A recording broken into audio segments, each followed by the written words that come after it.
Hello everybody. God, it feels like it's been a lifetime since I've streamed. Like I've not seen you all in ages. How have you all been? Like, without, me in your life? Oh, it's been 18 years. So, we're back.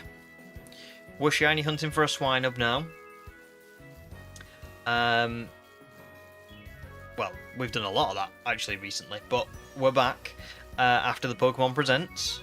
If you didn't see that and you want to see it, you can go and see my reaction. It'll be up on the channel, like, forever. But yeah, thank you very much if you were, someone who joined that stream. It was a lot of fun. We had a lot of fun.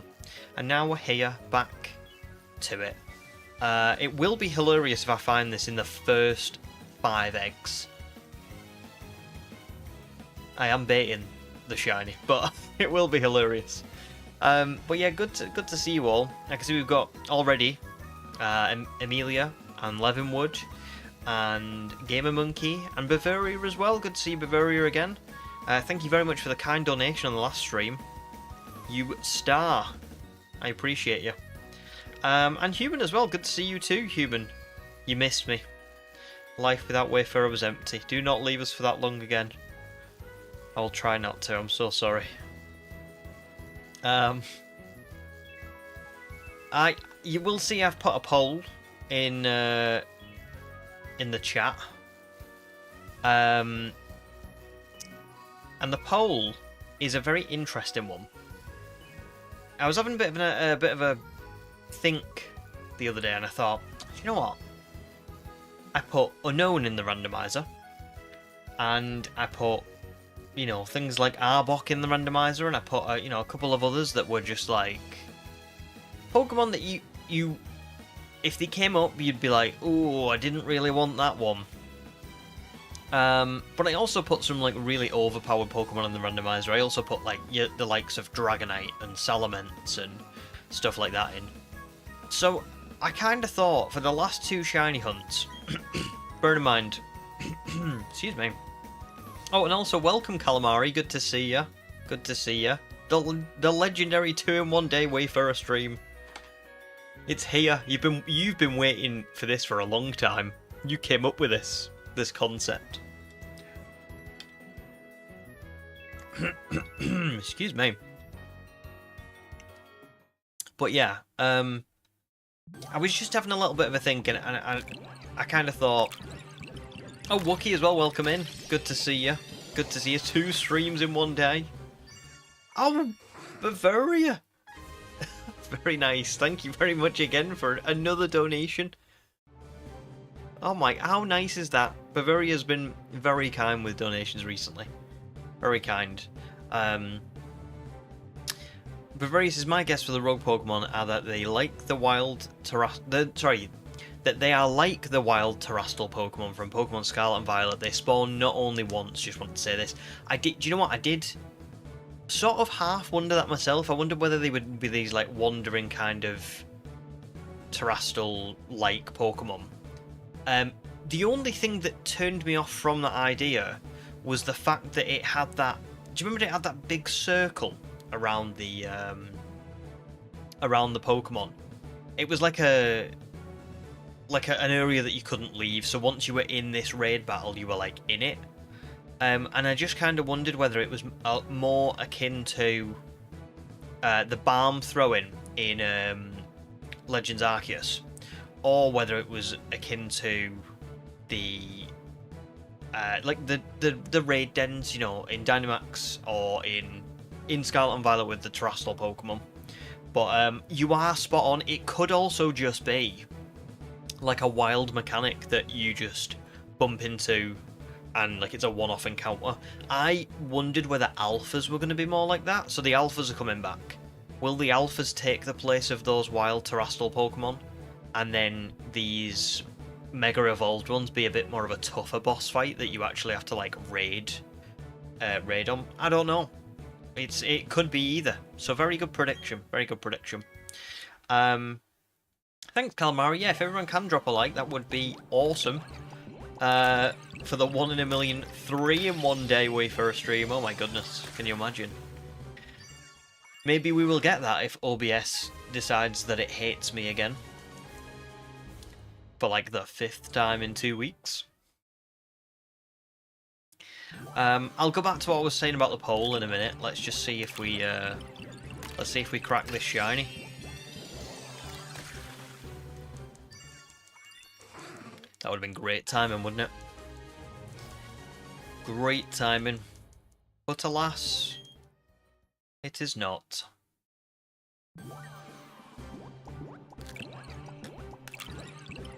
It's going to be really intriguing to see what happens if it's not today. If we don't get the shiny today, I'm a little bit like, ooh, when is it going to be? Because I can stream on Thursday night. If we find the shiny today, I'm not going to stream on Thursday night because I'm going to have to spend that time like advancing the story and stuff. I literally just don't have any time in between now and then, unfortunately. If we don't find it today, then I will just stream on Thursday and I'll just collect eggs as we go, because again, I won't have any time to collect eggs. You'd be surprised how long it takes to collect the eggs. Like yesterday, I spent a good 4 hours, I think, over the course of the day, just collecting these 250. It can take a long time. So, yeah.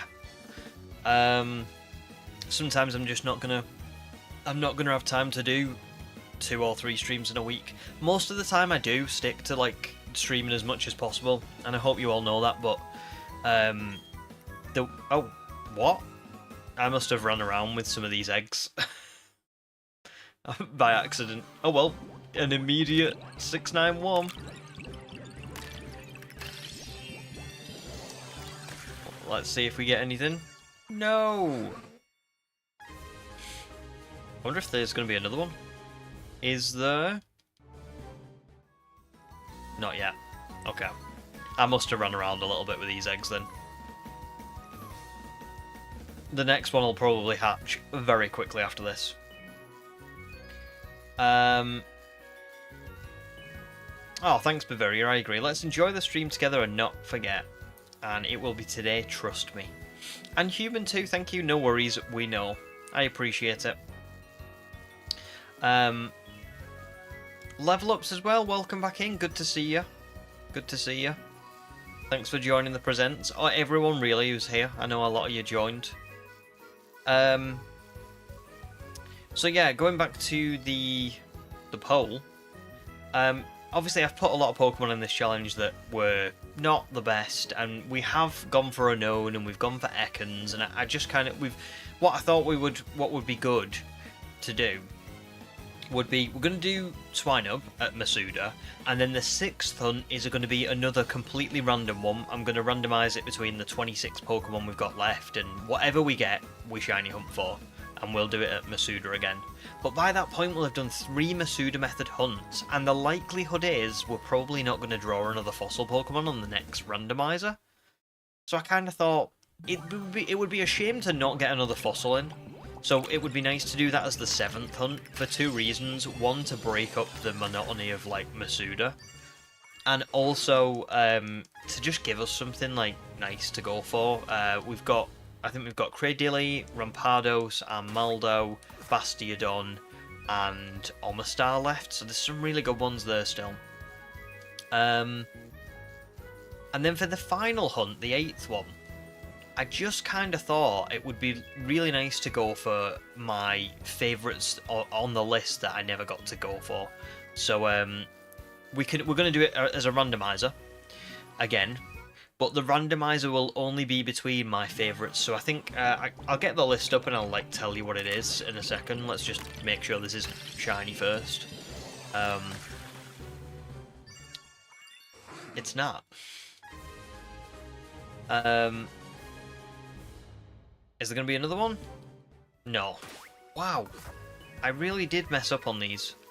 But yeah, let me just get the randomizer. Not the randomizer, the list up. So, if we were going to split the last two shiny hunts, for the fossils, we've got between Omastar, Creedilly, and Armaldo, Rampardos, and Bastiodon, as I said. My favourites, I've picked Meganium, Feraligatr, Agron, Tropius, Yanmega, Lapras, and then Creedilly and Rampardos if they don't come up on the fossils. Which isn't like... I've specifically not chose overpowered ones, so that if we do have to, if we do go for them, we're not getting a Pokemon like Salamence or Dragonite that I can just wipe the Elite Four with. I thought I'll go for ones that, you know, Meganium is usable, but it's not the best. Feraligator's pretty good, but it's probably not like overpowered. Tropius is awful, even though I love it.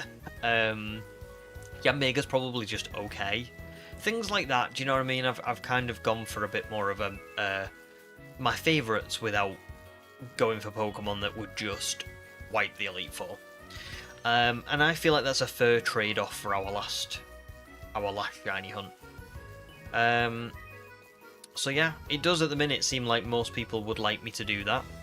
We've got 13 votes, 92% are yes, 8%'s no, which I think is probably like one person has said no and the rest have said yes. That's good. Bavaria says, I'm glad I found this channel and that I can be part of this community as a regular one. Well, I think that I'm a regular one by now. You definitely are. Just wanted to say this. Well, thank you very much, Bavaria. It's been lovely to have you. And you're you know, another new, very, very nice community member. You know, we've got a lot of nice people in my community, and I think that's it's my favourite part of streaming. It's my favourite part of like the channel, really. I will be honest, the streams for me aren't what I love doing the most. I do love making the videos the most, just because it's like my sort of like creative outlet. Like I would never just stream, I'd always want to like make the videos as well. But I will say that the community is my actual favourite part of the channel, because it's so amazing to know that, you know, I started this 2 years ago now, just over 2 years ago, just as a way to sort of like catalogue my digital adventures, you know what I mean? But I've actually met a lot of like really nice people through it, and you know, like I've said, we come on these streams every week, and I get to know everyone, and I know what people are up to and what people are doing, and everyone gets to enjoy together. It's just a nice vibe. So so yeah, same here. Level Up says, is there any Pokemon that you specifically want to hunt for next? I know that you can't choose, but if the wheel lands on one, will you be excited? There's a few that I would really love. Obviously, I've just talked about my favourites list. Things like Meganium, I would adore in a run like this. Anything dinosaur-like, because I feel like we've not really had any dinosaurs like outright yet, other than Aerodactyl. And I suppose even Aerodactyl, I don't know. I'm so like Jurassic Park with dinosaurs that I am not scientifically accurate with them. Pterosaurs and stuff might not even be classed as dinosaurs. That's how like inept I am with that stuff. But yeah, I would like to get a dinosaur or two. For sure. So your likes of Agron, which I would count as almost like an ankylosaurid. Tropius or Meganium, would love both of those. Feraligatr would be another really cool one. Any of the fossils that are left, really, but specifically Creedilly and Rampardos would be my like two that I really want. So yeah, it's going to be interesting. I don't know what we're going to get on the next one. The odds are that we'll get something decent, because there isn't many Pokemon left now that I would say aren't great. You've got like Macargo and Dodrio. They're probably the two that I don't want to come up. But everything else is pretty much good. You know, Relicanth, Claydol. Probably don't want Bronzong, because Bronzong and Gastrodon are both pretty basic in my eyes. even if they would be somewhat usable. But yeah. Thanks Sam. No, Sam, sorry, Human. And Snorlad as well, welcome on in. Are you feeling any better? How are you doing? I hope you're feeling a lot better. And did you enjoy the presents? Sam says, I've said this before, but this is your challenge. You should be allowed to speak things if you feel like it can make it more fun. Thank you very much, Sam. Yeah, to be honest, it's not like... It's tough, really, because I started this, like, run as a... I wanted the challenge, and I still do want the challenge, but I feel like I can hit a middle ground where it's like I can still hunt for Pokemon that are not the best competitively or not the best in battle, but are my favourites. So I think that's what we're going to try and go for. I think if we'd got to this point and maybe I'd drawn a Meganium or I'd drawn an Aggron or something like that, I would have gone for it. As it stands, I've really enjoyed the challenge so far. One thing that I always love doing, and this is why I don't... You know how people shiny hunt and they phase on the target and they go, oh, I'm going to carry on going for the target? I have done that before, but I don't... I'll be honest, I just love using whatever Pokemon I end up with. Because what very often ends up happening is a Pokemon appears and you go, oh, that wasn't the one I wanted. But now I've got to use it. Like, and very often it gives me a different perspective on a Pokemon that I would not usually have enjoyed using. Or it gives me just the chance to use something new that I would never usually pick for myself.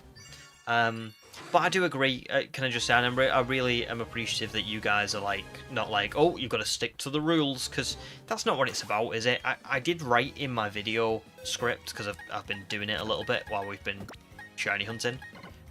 I kind of wrote that, listen, if you're mad about the Aerodactyl, you know, it's not about following the rules to a ridiculous degree, it's about, like, just making like a digital time capsule of my adventures, whilst, you know, still making it fun and stuff. So I'm very much with you there. Lucas as well, welcome to stream. Hi, this is my first stream, been watching your videos for ages now. That's so cool, thank you very much, I hope you enjoy them. What is your favourite shiny Pokemon? At the minute, I think it's still Corviknight. Corviknight seems to be the one that I always go back to. But I have picked some more recently. Let me have a little... Oh, Farigiraf is my other one. I think it's Corviknight and Farigiraf. But, did I put eggs in? I did. But there probably will be loads more that I just am forgetting about. But yeah, off the top of my head, that's what I'd pick. What's yours, Lucas? Oh, Snorlad's still not feeling better. I'm sorry to hear that. It's sometimes... It just takes a while, doesn't it? Sometimes you're just floored by it. But I do hope you feel better soon, dude. Matt says best community. I agree, Matt. And thank you very much for joining. And Matt, I saw your comment on the last stream, but I only saw it too late. I'd already ended stream. You asked me where I got my cards and boxes from. So, I've only started collecting this year. It has been an absolute bloody nightmare trying to get cards since Prismatic Evolutions. I started collecting around the time Prismatic Evolutions came out, but before that, you could get hold of everything so easily, like Paradox Rift and Obsidian Flames and all these other ones. And then for some reason, Prismatic Evolutions came out and they're just really hard to get a hold of now. I've been getting them through...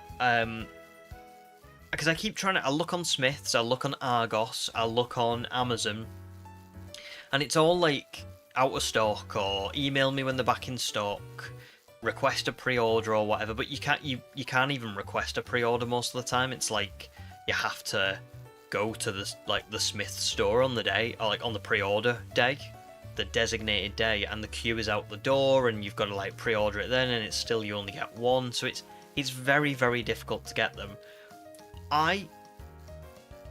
It's hard to give you advice.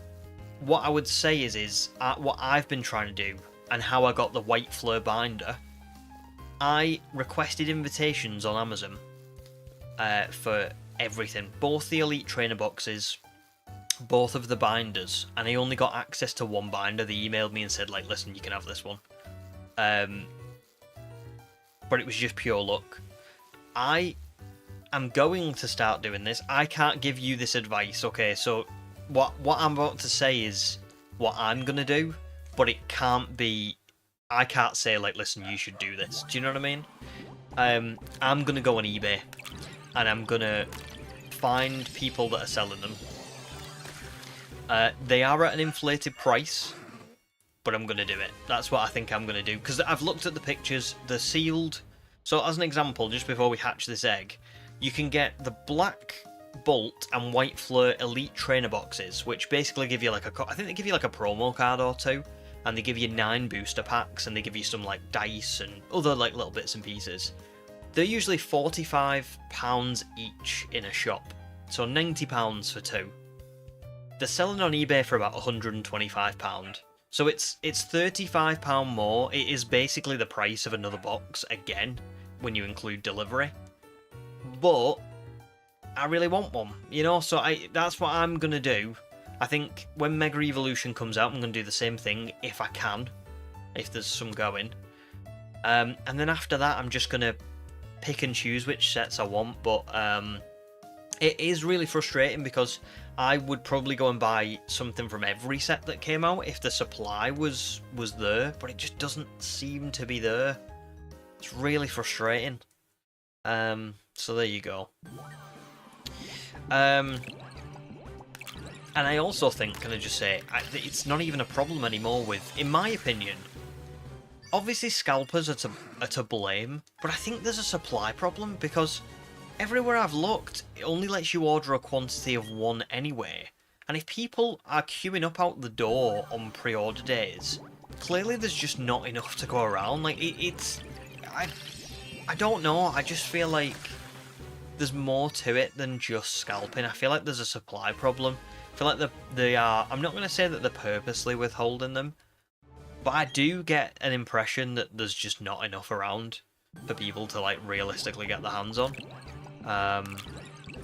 It's a real problem and a real shame as well, especially, like, I've started collecting this year and I've put quite a bit of money into the cards and stuff, and then, like, now I'm at a point where I'm just getting stonewalled from buying them without paying through the nose, which I don't want to do.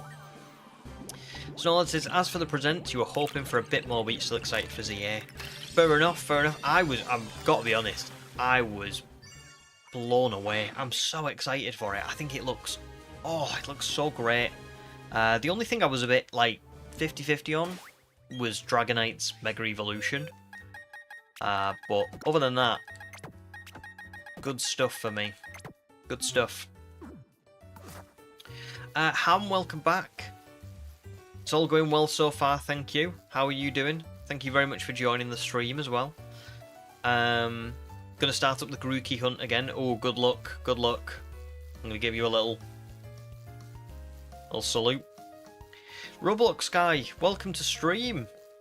How are you doing? I feel like Roblox Guy tagged me in a comment on someone else's video or something. So yeah.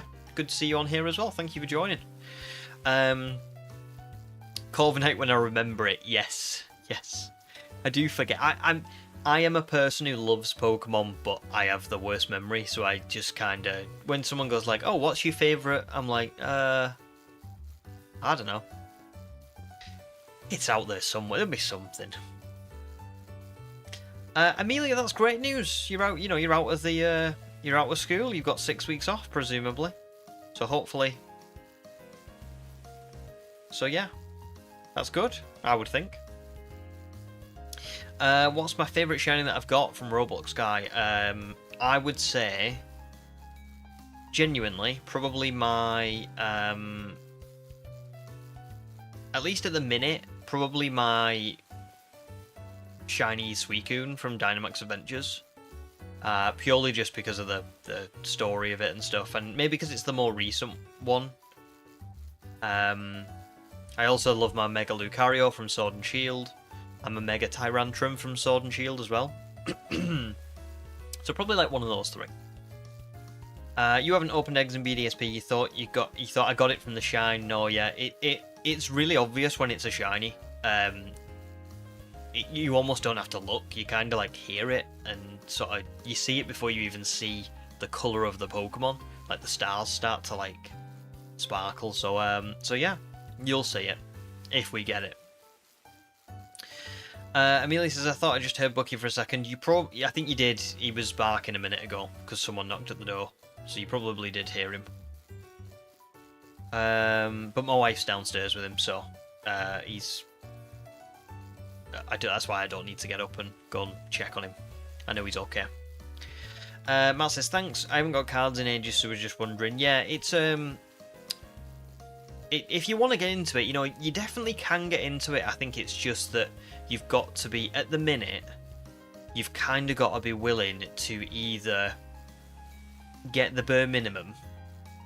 Like, that binder that I got is really good. It's really nice for storing cards, but I only got 5 booster packs with it. And the box almost, like, feels like it mocks you. Like, I'll show you the box, right? The box is, like... Here's the white flare. You can see I've got, like, the open packs and stuff in it. And it says in the back...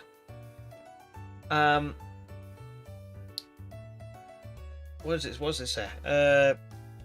How many pages can you fill? Well, not very bloody much, Pokemon Company. Not very bloody much, because there's no bloody cards available. So, you know, it's like, you buy the binder and the binder's like, oh, here's a little list to keep track of all the Pokemon you find in this set. What Pokemon? But, you know, you can't, like I said, you can get into it. I think you've got to be willing a little bit at this point to either get virtually nothing or be willing to pay scalper prices. And that is quite sad, really. But there you go. There you go. What's my rarest card, Roblox guy? I think it's probably that, it's in my Discord server, but I pulled a Whimsicott EX from that White Fleur booster pack that I had. So, maybe that. Either that or I've got a Terrapagos EX full art as well. That was pretty nice. Oh, nice, Roblox guy. You've also got a Suicune from Dynamax Adventures as well. Very cool. Showtime, welcome back as well. Good to see you. Good to see you. How are you doing? That's fair, Amelia. Well, listen, I'm sure it will go better than you think. And also, I won't go on about it for too long. But what I will say is, at the end of the day, I promise you, it's not the rest of your life. You know, it's you do your GCSEs and you move on, and that's it. I don't even remember mine. I never get asked for them. It's not like they're not, you know, they're not a big thing. Ham says, also way further, Hammond Collection Allosaurus and the 30th anniversary T-Rex Funko Pop came today. Oh, very nice. I don't know if you keep the T-Rex sealed because it's limited edition. It's tough, isn't it? I used to keep... What I'll say is, Ham, is I used to collect a lot of Funko Pops. I mean, like, I had like over 100.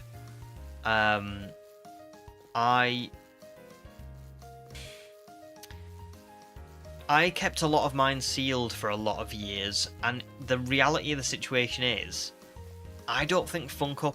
I don't know, you decide for yourself what you want to do, but I used to keep my pops sealed in case one day I wanted to sell them on, and the reality of the situation is, I don't think they really end up gaining all that much value.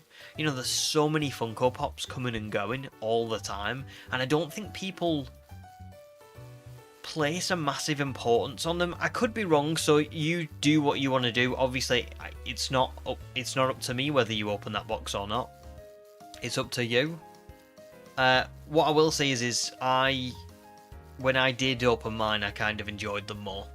But it depends also on the box itself. Sometimes with Funkos, the box is part of the figure. It's got like a background to it, and it's like you really should keep it in the box. As an example, there's a Pokemon one with Bulbasaur, Charmander, and Squirtle at like the starter table in the Oak's lab, and if you took that out of the box and you got rid of the background that was like Oak's lab, it wouldn't look as good. So there you go. But I would love to see a photograph of them for sure. So this is good news. Your capture card should arrive soon, so once you get there, it's back to shiny hunting. Very nice. And the good thing is, as well, is well, it's not good, but it's better. At least you're not well while you can't really shiny hunt anyway. Do you know what I mean? Like, at least you're kind of bedbound and you're recovering whilst they're being delivered. You know, so it's not like it broke when you were perfectly fine, or, you know, it's kind of like a kill two birds with one stone kind of thing. Human says, just get a Ditto and you're all set for cards. It's not a bad shout. Short term says 706 encounters already. Wow, we're almost to 1,000 already. I know it's wild, isn't it? It's quite... Masuda is quite a quick one. The only thing that I will say is obviously you guys have not seen a lot of the collecting process. You know, we streamed for about 15 hours, didn't we, for these, for the 600 and something eggs that we've hatched so far. And then tonight we've got like a 4-hour stream-ish with, I don't know how many we'll hatch, but we'll see. But I have spent probably like 10 plus hours collecting eggs as well, so it's kind of a weird one, because it's like, yeah, we've got to 710 really quick, but it's not as fast as really it should have been. Sorry, it's not as... We shouldn't have got here this quickly if I was collecting on stream as well. We'd probably only be at like 450 or something. So, but that's the great thing about Masuda, it's I can collect off stream and then I can hatch on stream. It's really useful. Levin, you did, but the good thing is the video's going to stay up. So if you want to see my reaction to presents, you can go back and watch it. So Showtime's all good, very nice. Anyways, thoughts on Mega Dragonite from the latest trainer? I'm going to be honest, don't really love it. I like that Dragonite's getting a Mega. I like that Dragonite is getting a bit more attention. It's another really nice Mega. The problem is that it's not. I just think that the wings should have been on the back and not on the head, personally. So mixed feelings on it for me.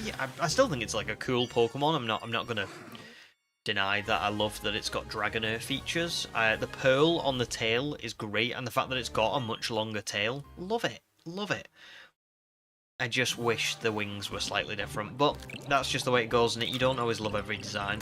And maybe I'll grow to love it. You know, there's a lot of designs in the past that I've looked at to begin with and gone, ooh, don't like that. And then 6 months down the line, 2 years down the line, 5 years down the line, I'm like, do you know what? Kind of like that. Plus, there's like 1,000 Pokemon designs, isn't there? You know, they're not all going to be for me. Bavaria says, will you do a shiny only playthrough in Pokemon ZA? Oh, you know I will. You know I will.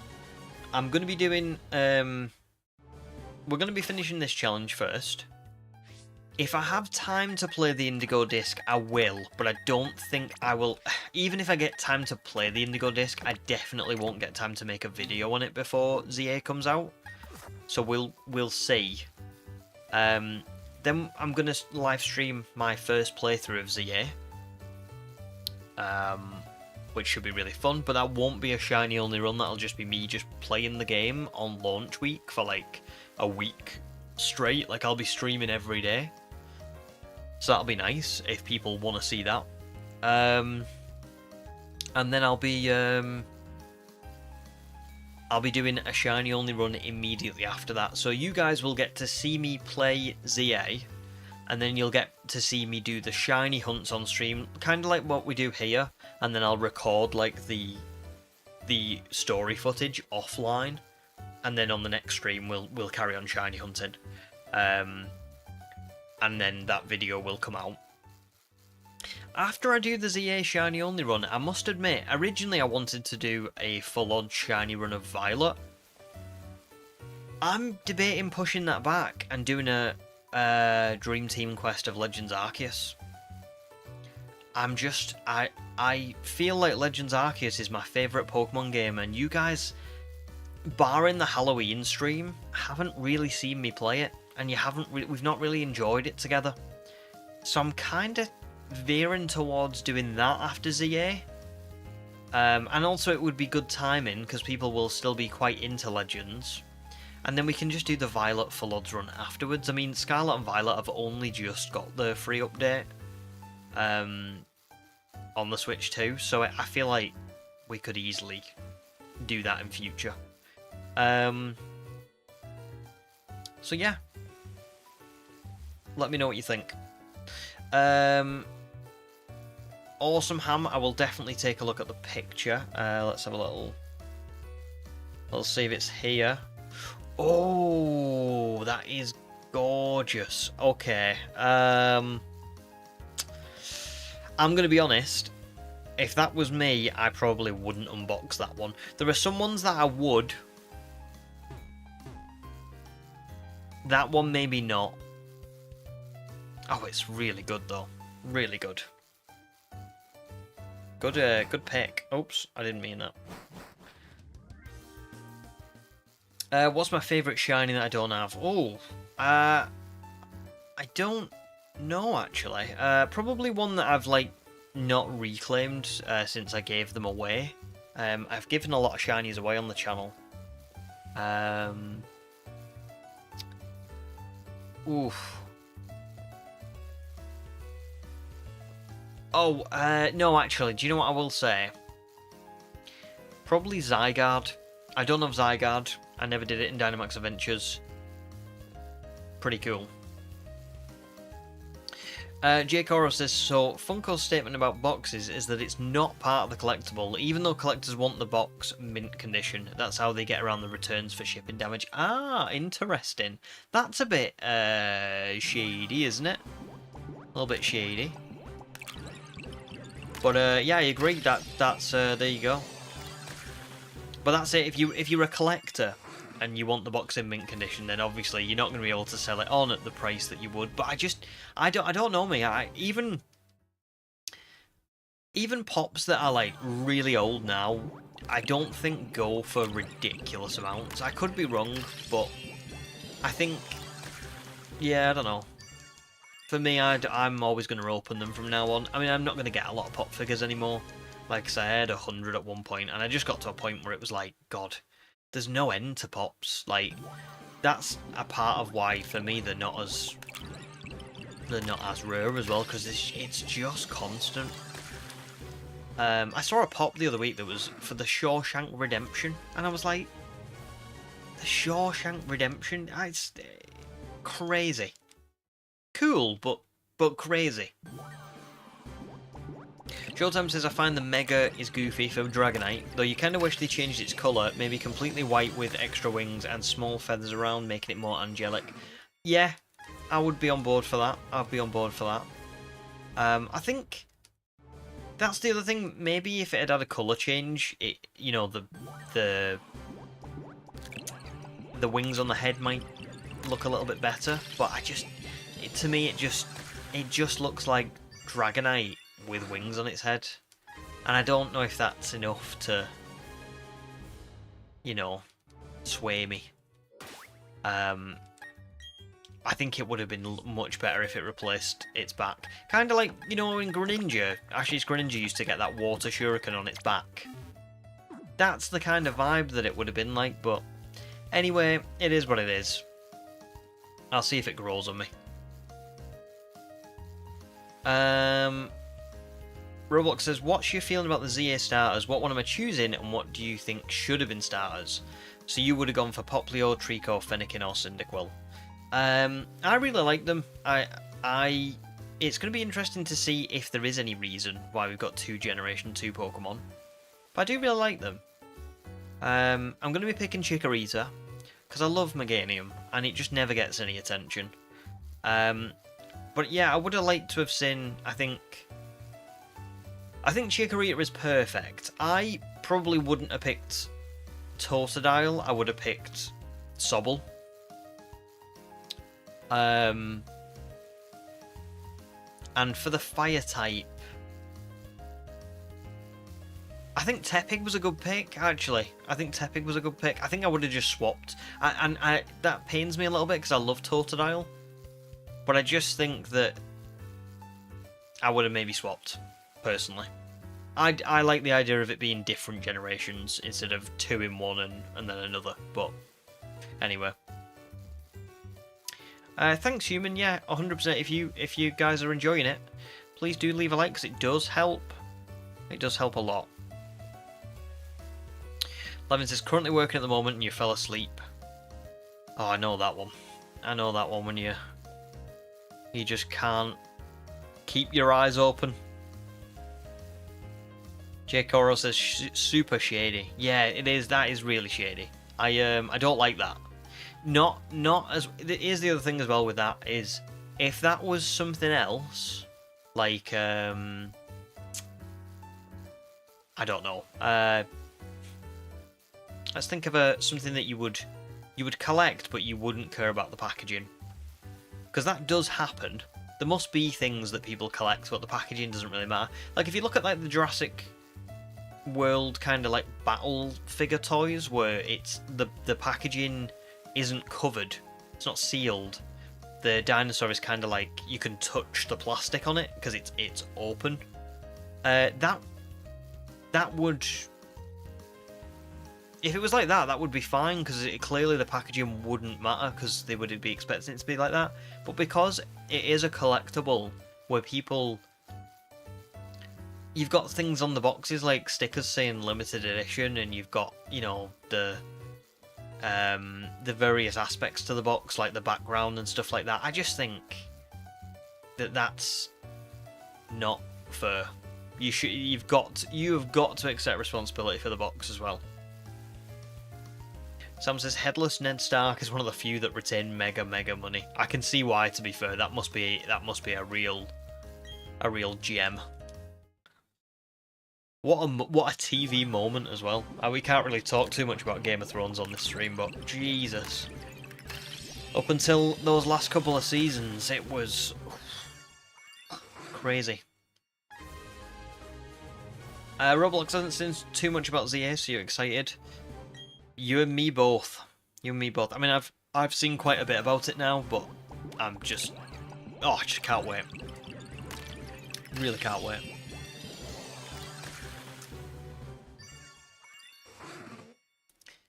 Dragonite became a magical girl. I mean, I guess we'll see, won't we? I guess we'll see what it ends up, what the vibe is of Dragonite.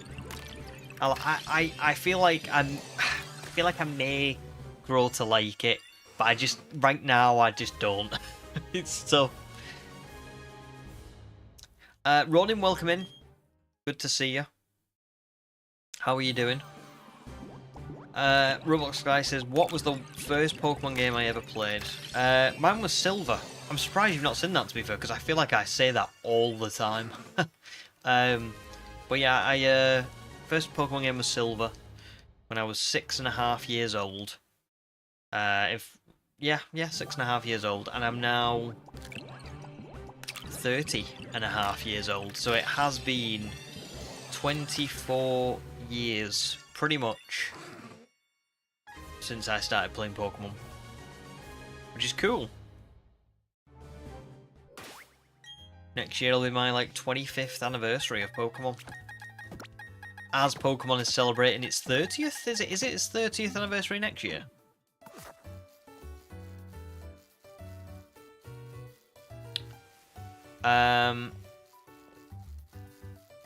Showtime says, so any megas you're all hoping for, and what designs or typing would you give them? Just curious. Great question. I'm hoping for Pokemon that just don't get all that much attention. So I would like Meowstic. I would also like Victory Bell.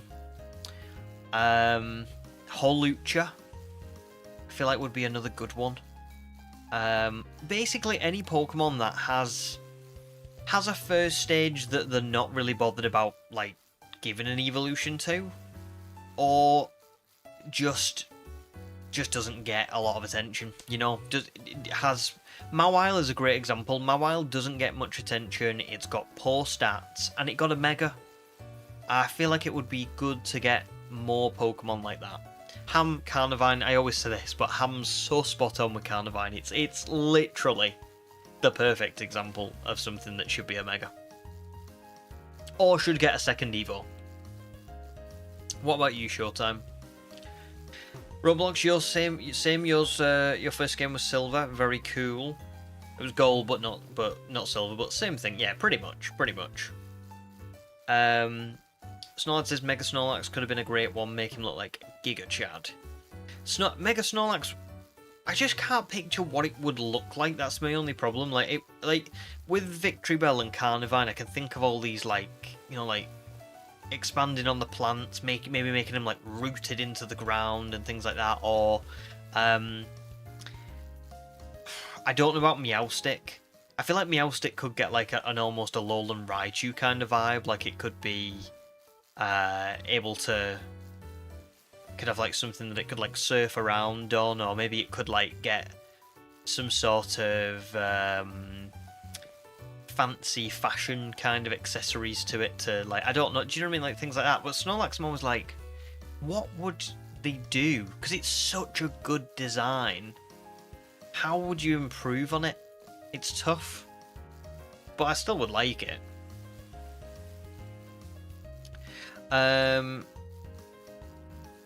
Oh well, good Ronin. I'm glad you're doing all good apart from that. But I hope you feel better soon. Well done getting an A in math and a solid B in computers. That is brilliant. An A in math, I mean, is huge. Huge. I always struggled with math. Big time. So well done. Riri did the chart thing and your Yveltal bias has shown so much, as it naturally would do. Humans championing Mega Sunflora with a really long neck, a la Alolan Executor, because the idea amuses me, and I like it. That would make can I just say that would make a lot of sense. I would be well up for that. Well up for that. We've got Yveltal Mega. There's the bias showing again. Carnivine, obviously. Scoobs do, welcome to stream. For you, it's Golurk. Golurk would be pretty cool. I would like that. Again, it's tough to improve on a design that's like already so good, but I do like it. Calamari wants Mega Unknown. Just Mega. Wookie says, I think that if weaker Pokemon get Megas, they should be better about boosting stats to make them useful. Yeah, sure. Take a bad Pokemon, give all the Mega boost stats to the attack they need most, or just make them tanky in special or physical. Totally agree. But generally, spreading 100 base stats over a weak Pokemon still left a lot of them unusable. That's it. I can't remember what happened with Mawile, but I think Mawile got huge power, didn't it? So it's like its attack stat doubled. I don't remember what its stat distribution became when it was a Mega, to be fair, but yeah. I agree, basically. Living down to your last Piplup reset for the day, then you're going to move on to Pokemon Violet. Very nice. How many resets have you done so far?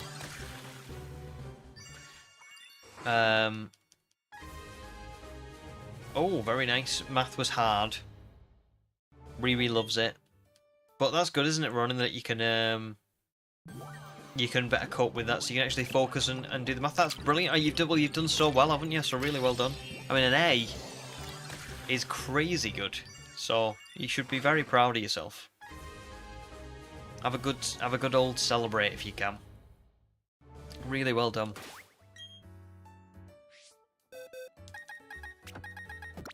Let's just swap these over.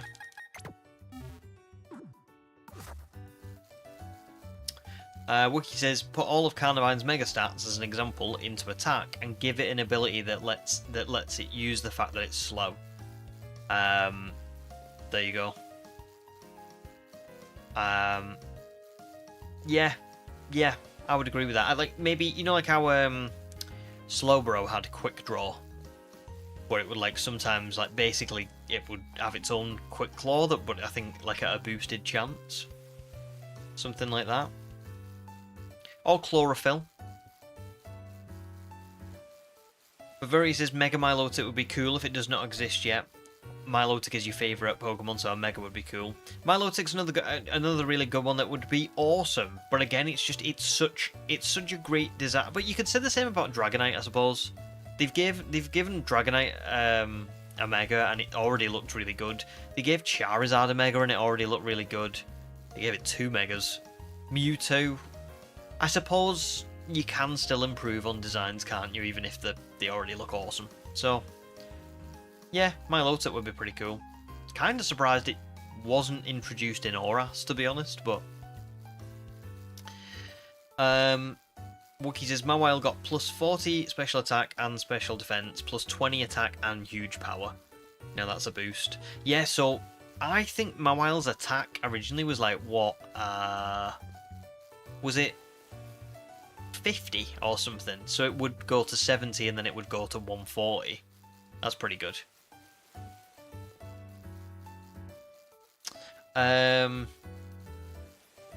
You just don't want a Garchomp situation where Mega Garchomp loses speed and gets the boost split weirdly between attack and special attack. Yeah, that's fair. That's the thing, isn't it? Sometimes I think sometimes they chose a Pokemon to give a Mega to because they were like, well, that Pokemon can't not get a Mega because it would look so good as a Mega. But then they almost didn't know what to do with it because it would be so overpowered if you just boosted its already ridiculous stats. Would I be right in saying that? So then you end up with scenarios like that with Garchomp where it's like, oh, that doesn't really make sense. No problems, Calamari. Thank you very much for joining and for all your support, and thank you for the good luck too. And enjoy your sleep, and I will see you later on. Hopefully. Well, next time, I mean. Same for you, Snowland, as well. Feel better soon, dude. And yeah, just thanks for joining for a little while. It's good to see you. Oh, cool, Ronin. Cool. What about the Mew? Oh, I don't know. I don't know what the rumours are, but here's what I'm gonna say. If there's rumours, do me a favour and don't put them on stream just because you never know whether or not people want spoilers. There might be certain people in the chat who don't want things spoiled for them, unless it's not a spoiler for a game. Ham would argue that Mega Mewtwo's don't really improve it. I don't remember what the stats were like for Mega Mewtwo's, but what I will say is design-wise, I kind of get what you mean, because Mewtwo was such a perfectly designed Pokemon, wasn't it?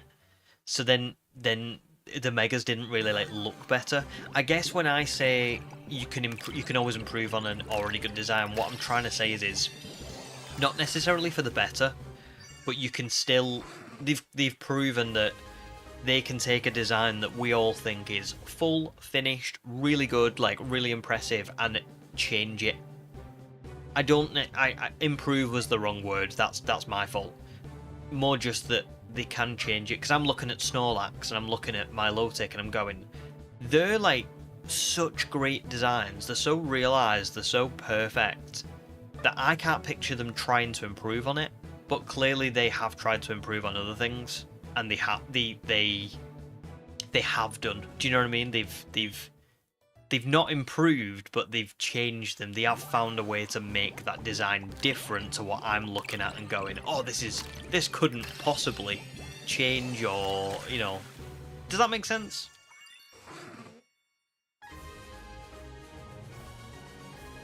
But I would agree. I personally prefer the regular. Oh yeah, good shout, Human, as well. Very good shout out. For everyone who plays Scarlet and Violet, there's a new tracksuit available as mystery gifts.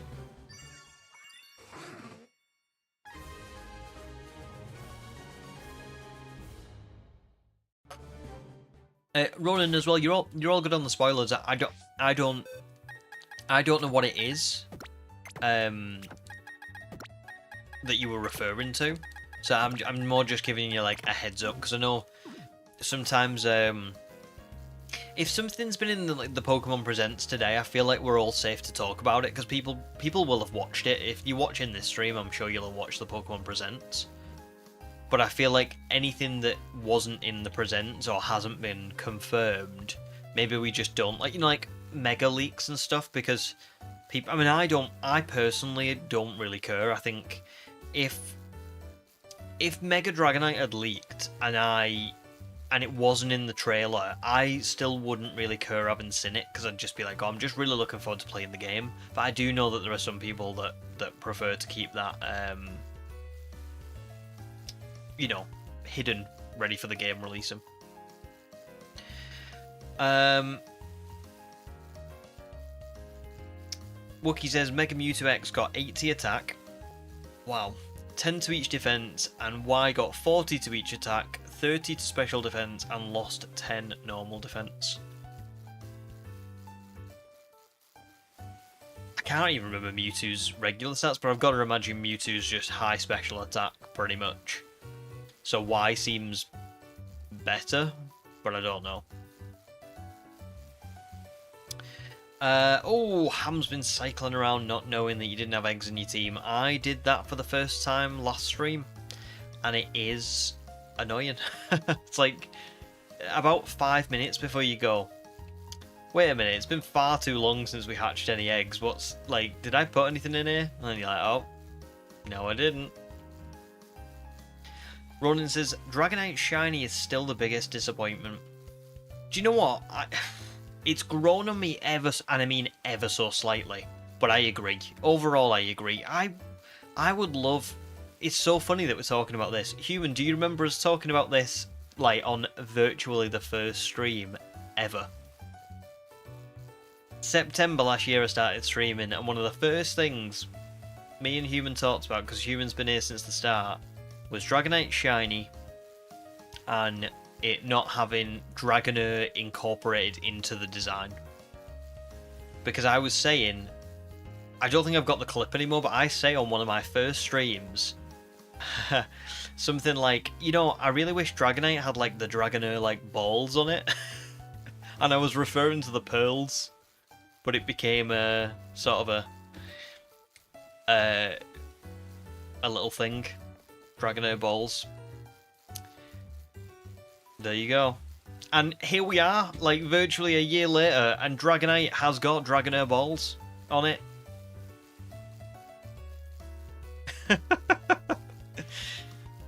Can't write it.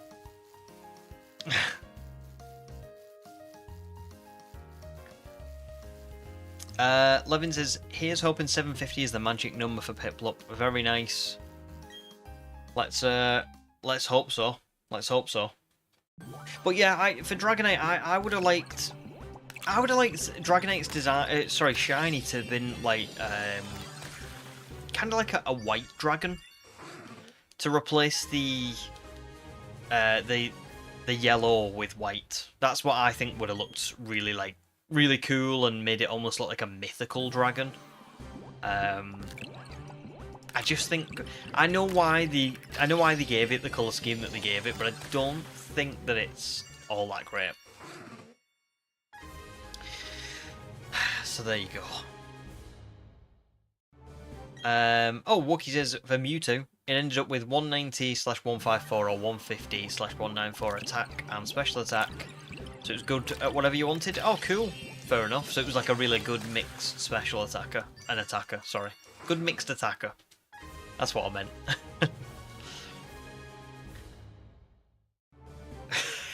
Now he really is dragging them balls. Please don't show up, Swinub. Please don't appear as a shiny. 739 just for me to say that. And it happened. Oh, thank Christ. That was a close one, guys. That was a close one.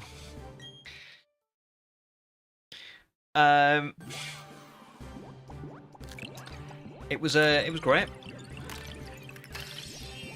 Ronin would like to sing Garchomp have a black or white shiny. Again, would have been very nice. I feel like the coolest Pokemon deserve the coolest shinies, don't they? I don't know what they were thinking with Garchomp, but God, it was not good.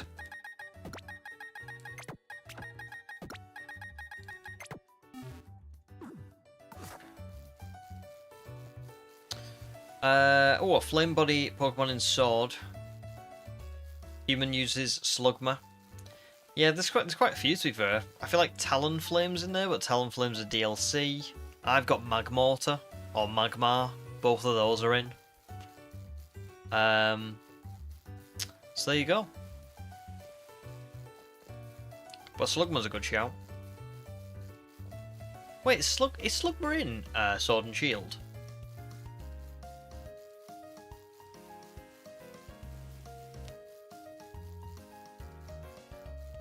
Oh, I can't remember. I feel like, yeah, maybe, but I actually can't remember seeing it, ever. I feel like Slugma is just a Pokemon that I constantly forget about. I swear I just forget about it. So it might be there, and I just don't remember.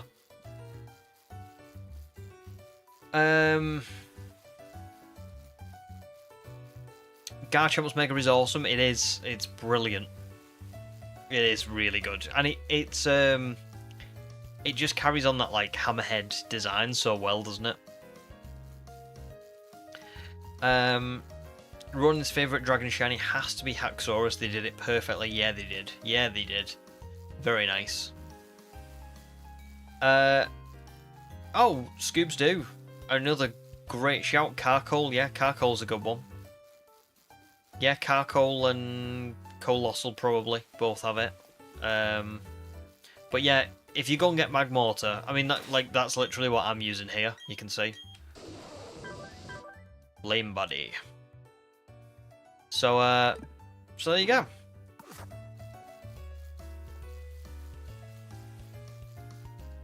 Litwick Line works in Sword and Shield. Bonus points for being a ghost type, which means it can't be affected by arena trapping abilities. Very nice, human. Very nice. I like that.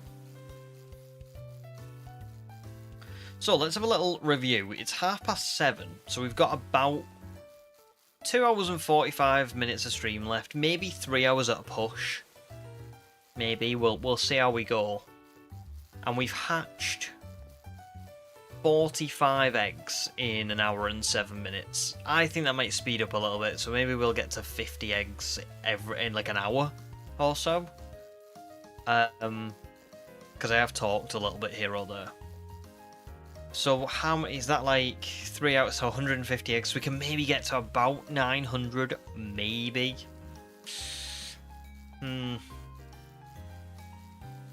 I mean, I don't necessarily need this one to show up today. If anything, it'll be nice because we'll get an extra stream out of this week if it doesn't show up.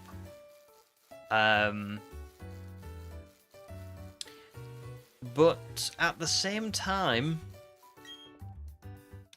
I would like my shiny Swinub soon.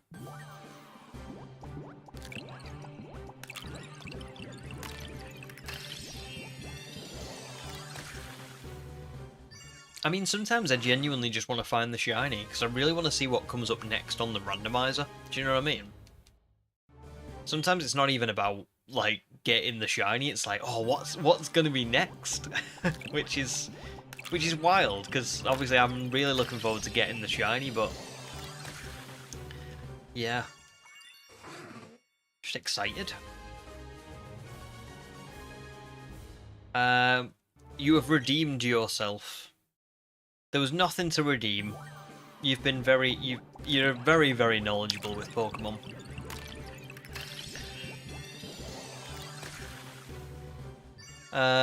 Ronin's got a shiny Regidrago, but you're 99% sure it's a hacked mon, sadly.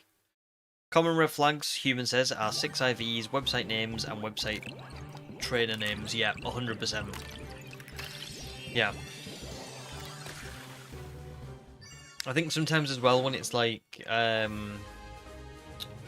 if it's got any marks as well. Not marks, sorry. The you know, like the Pokerus sort of symbol and stuff like that can also be on there. Yeah, I've seen the Hunger Games before. I've never read the books, but I do quite like the films. I think there's parts of the films that aren't particularly great, but like by and large they're pretty good.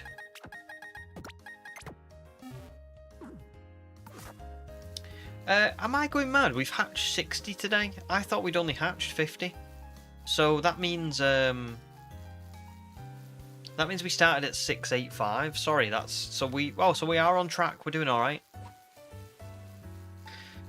The books are a bit different. Yeah, I've got to imagine they would be. I feel like it. Do you know what is sad? But like, I get it, but it is sad.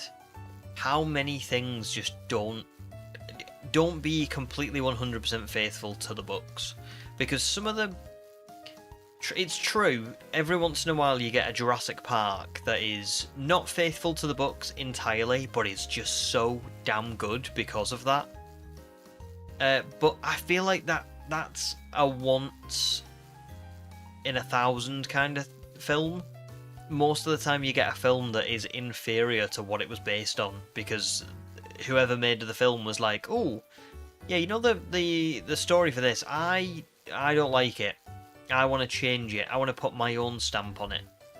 I want to be, you know, the next person who takes a film and makes their own story based on it, and it, you know what I mean? I'm a bit like, oh, can we not just get a few more things that are like completely faithful to the source material? It's sad. It's sad. So many great things. The Walking Dead. If the second Jurassic Park had been faithful to the books, that would have been perfect. You know what I mean? Like, there's just so many instances where you see it and you go, why did you do that?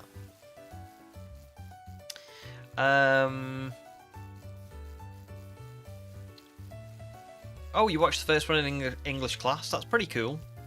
Pretty cool. We never watched Hunger Games in English. It was always Of Mice and Men, or like Blood Brothers. I don't remember Blood Brothers. I do remember Of Mice and Men. Good film. Good film. The guy who played George in Of Mice and Men in the film, was it Lieutenant Dan from Forrest Gump? I know that Lenny was I can't remember his name now, but I know who Lenny was.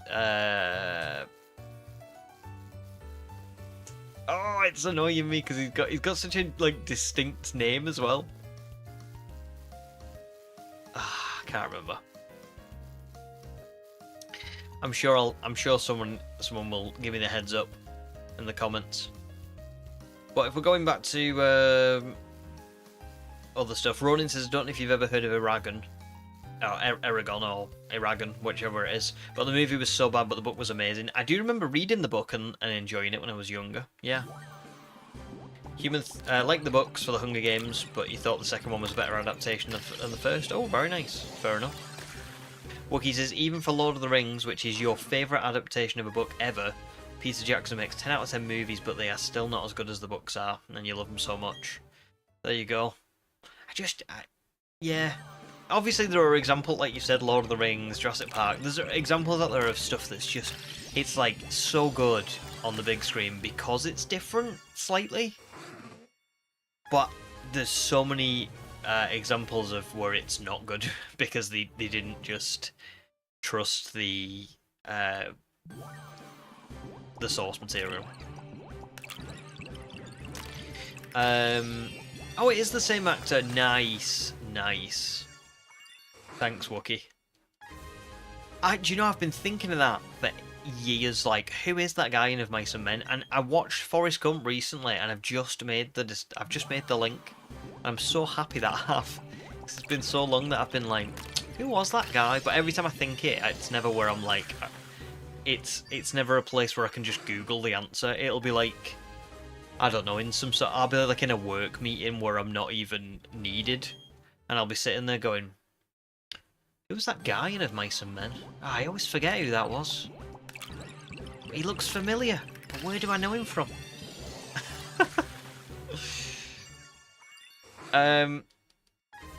Anna, welcome in. How are you? Good to see you. And Danny as well. Good to see you too. Hi guys, finally a chilled stream you can watch again. Well, it's very good to have you. How are you doing? As you can see, we are drowning in Swinub. John Malkovich, thank you very much, Wookie. You have helped me so much this evening. But yeah, there you go. There you go. John Malkovich was the one I was thinking of.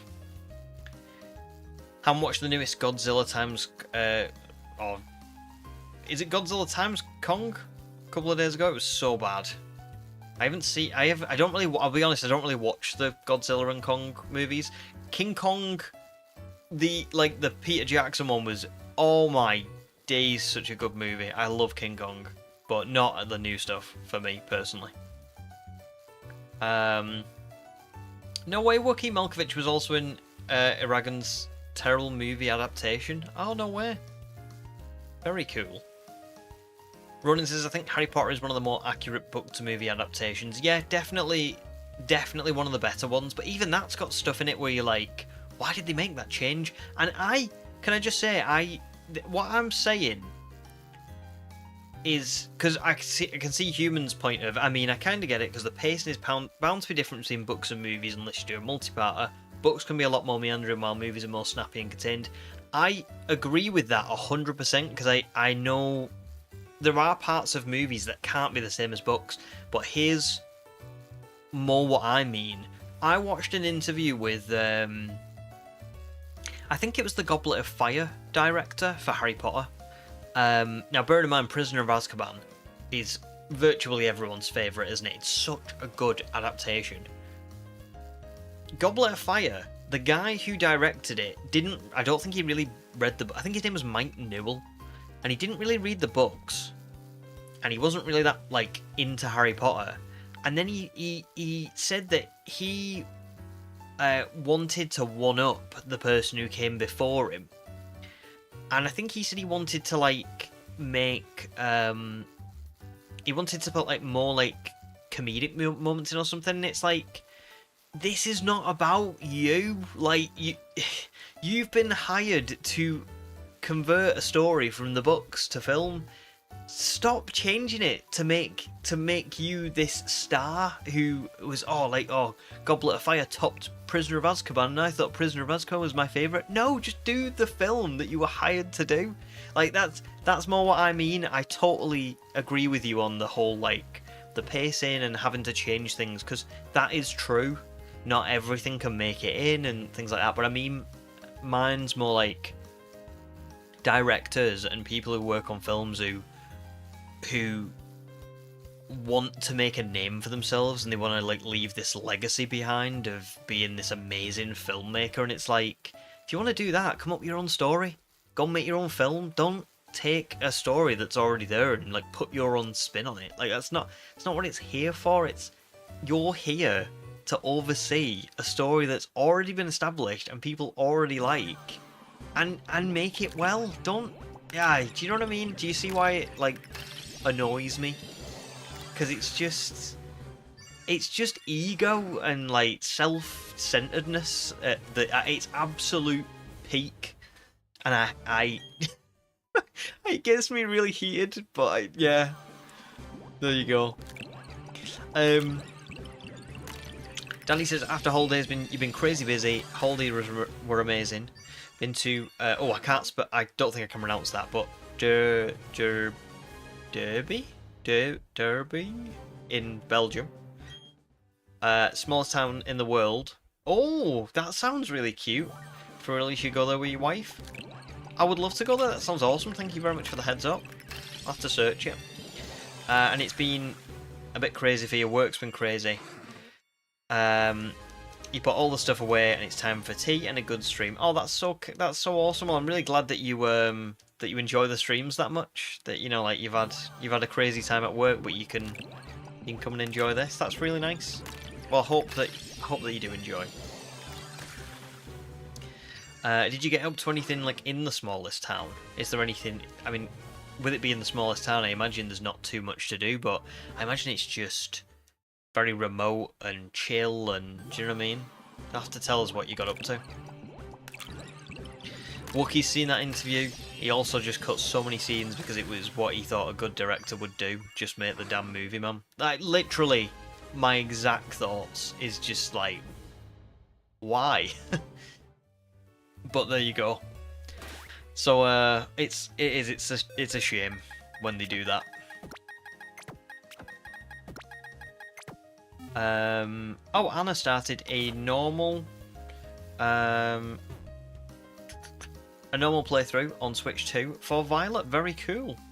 Very cool. Well, good luck with that. Are you just doing like a totally normal playthrough, as in just catching whatever you feel like, etc.? That's quite nice and chill, isn't it? Oh, I pronounced it well. More French spoken though. Unfortunately, I've got a common English accent. But I'm glad that I pronounced it sort of well. I don't usually do so good with pronunciations. Human says, what I really liked about the second Hunger Games movie was the adaptation of a specific scene. Certain information was presented in a new way that worked way better for the movie, but very immersive. And that's it.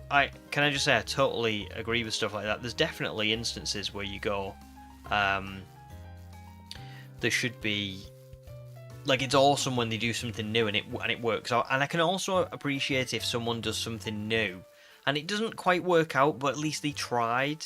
You know, they tried to like put like something. They tried to do it for a good reason. I.e., I keep going back to Jurassic Park, but it's just because it's the one that I know the most about, really. In the books, spoiler alert, Alan Grant actually gets along with kids just fine. Like, he has no problem with them. And he's not even really going out with... Well, he's not going out with Ellie Sattler. He's just kind of like... They just work together. But Jurassic Park obviously does have themes of parents and children with the dinosaurs themselves. You know, like... and what it means for them to... like, we think of them as these big, terrible beasts, but they actually were known to be quite caring and like gentle and all that kind of stuff with their children. And I think it was nice to have Alan's struggle of acceptance of maybe becoming a parent himself and learning how to look after these kids and having that like personal character journey rather than him just being another action person in a dinosaur film. That was a really good change. A really good change. But you know, like, so I don't mind stuff like that, but what I don't like is when a director actively says, like, oh yeah, I really wanted to one-up the person who came before me, or I really just wanted to be, like, the best director, you know? And I'm like, that should not be your motivation for making this film, because, well, you're just not the right person to make it. You should have a passion for the project. Anyway. Devin, howdy. Welcome to stream, dude. Good to see you. How are you doing? I should Google it. It's amazing. I definitely will do. Lots of amazing places to eat and drink, but also amazing nature around. Oh, it does sound great. It does sound great. How did you get there? Was it very, was it quite remote? So you had to, like, catch a plane to a busier place and then, like, drive out into the middle of nowhere? Or is it kind of the smallest town, but it's not too far away from other places? Excuse me, Bavaria, can you pronounce Orkatshof? That's what I'm gonna go with. Probably nowhere near.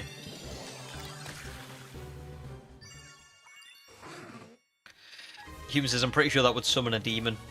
No, I don't think.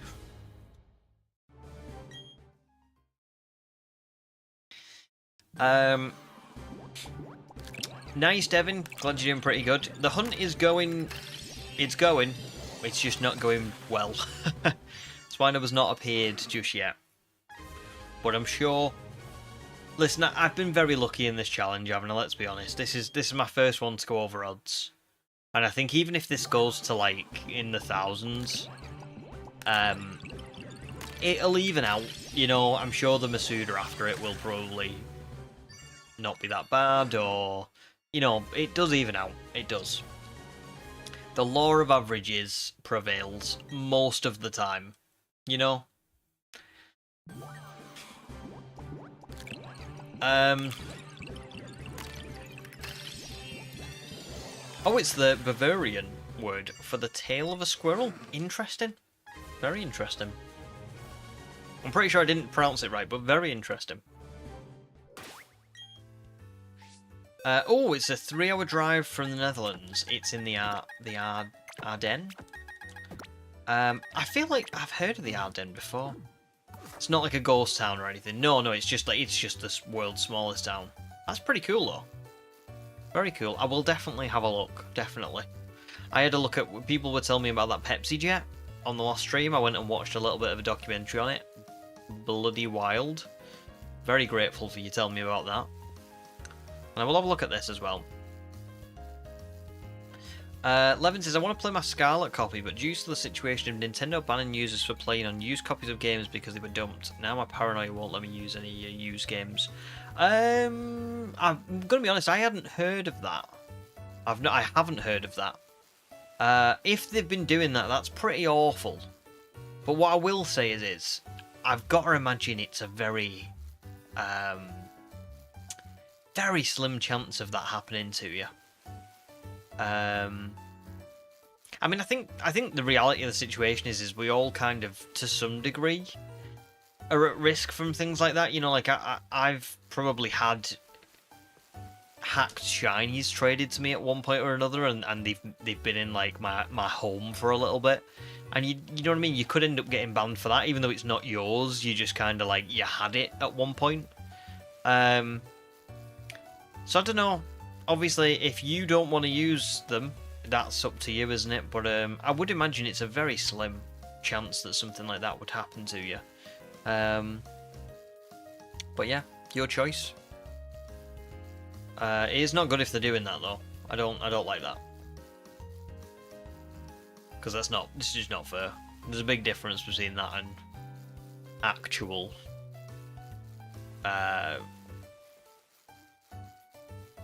like emulating or whatever it is. Amelia's new guess is 788. Not bad. Not bad. Close now. Anna's just going to go for normal types. Oh, Pokemon who have normal types as a secondary typing. Ah, very cool. Oh, wait, did you say you were doing a normal run?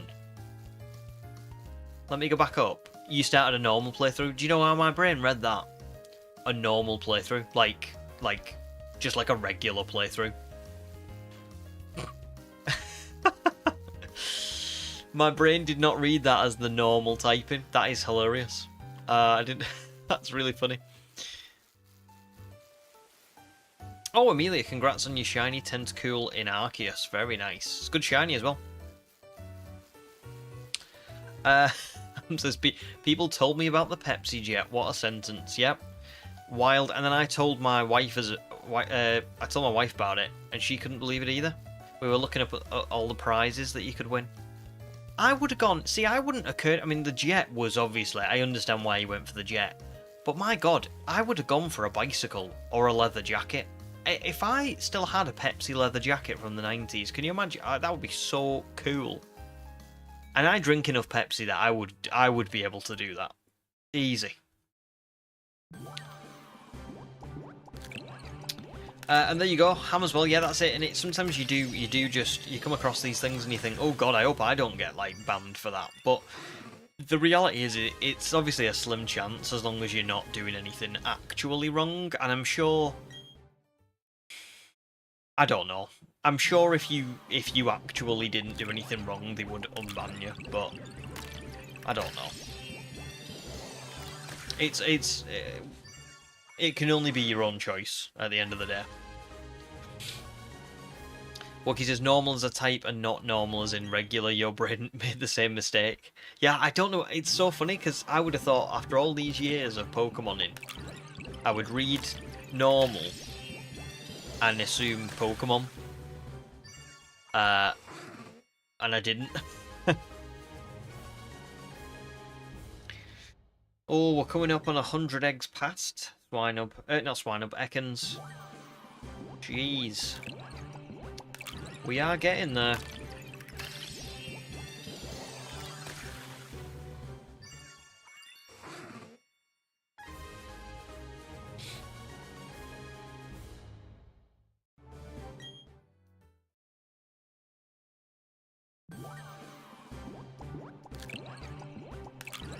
What did everybody have for tea today?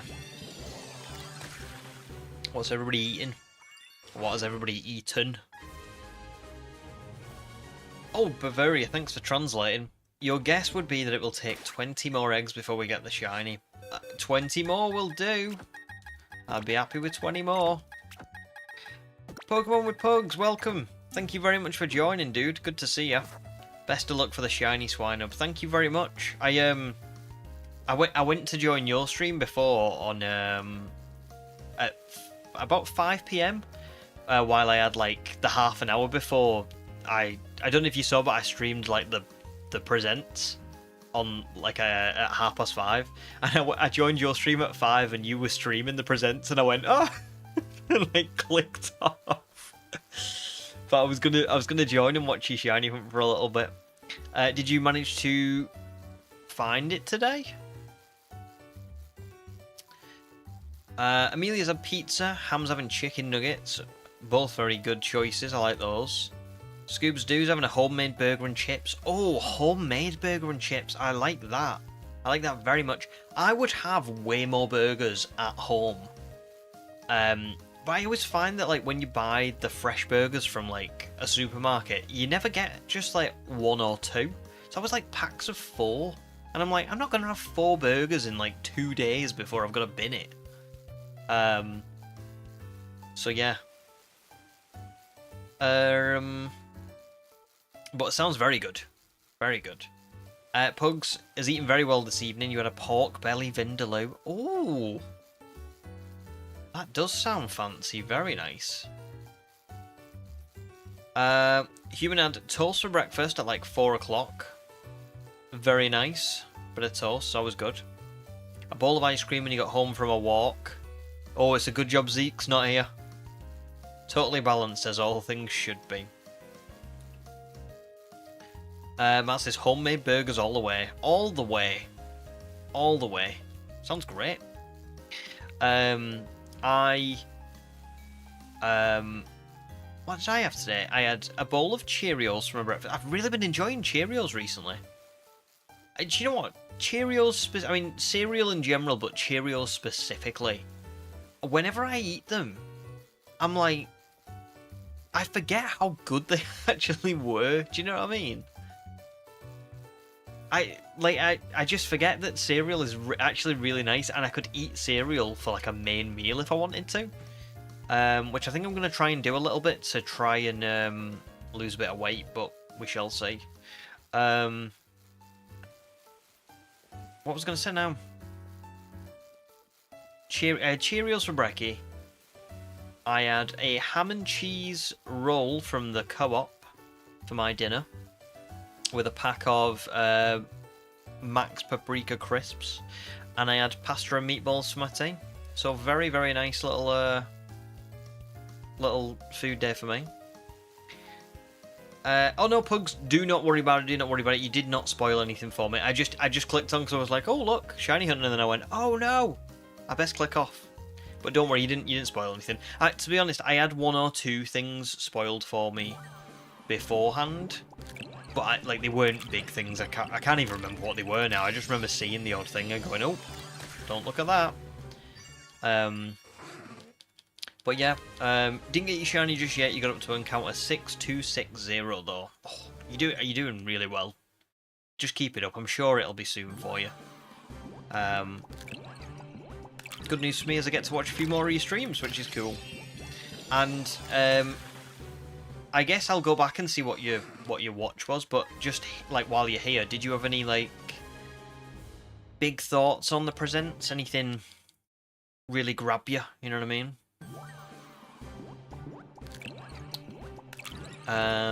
Bavaria says, you guys have eaten today? My stomach is empty like a new restocked Pokemon card shelf. Nice reference, nice reference. Yeah. Well, I hope you guys do get something to eat. Human says, hey, in a total power move, you ended up not having ice cream that day, so you're all good. You're all good. Zeke owed you one, basically. Ham and cheese. The best combo, with a bit of mustard mayo. The Coop. It's great co-op. Honestly, I think my favourite meal deals are from co-op. Oh, new sub. Yeah, I think my favourite meal deals are from co-op. Good stuff. Ham now really wants ice cream. Anna says, my Violet and Scarlet are used from GameStop. Is this in reference to the potential banning? I mean, I don't know. I'll be honest, I used to have a lot of used games when I was younger. You know, like when I was a kid particularly, I didn't get like every new game that came out. A lot of the time I would trade in games that I had that I wasn't playing anymore for another game. Pokemon was usually pretty good for that as well, because I remember, like, particularly when I was growing up, say I had like a copy of X and Y, but I wanted to play Platinum, or say I had a copy of Platinum, but I wanted to play Omega Ruby and Alpha Sapphire. Usually, going trading in my copy of one of the Pokemon games would get me virtually enough money to get another Pokemon game in store credit. So I would very often just swap games throughout the year, you know, so that I could play all the things that I wanted to, but without sort of having to spend loads of cash. So yeah, I'll be honest, I haven't done that with the Switch. The Switch now, I kind of just get the games, but I must admit, for me, I would be very surprised if people were getting banned in bulk for playing used games. It just feels like that would be bad for them. Pugs loves the look of Legends ZA, very nice. You can't wait to play it and learn more about Lumiose. You were really happy to hear more about the Aardman and Pokemon partnership, very nice. Are you a big Wallace and Gromit fan? Ah, so I didn't even clock that was, have Aardman worked on Wallace and Gromit before, or do you just mean it's like the same style? I didn't even clock. Well, that's cool. He seemed very nice, that Peter, who was doing the kind of the reveal for it. He seemed like he was very happy with what was going on.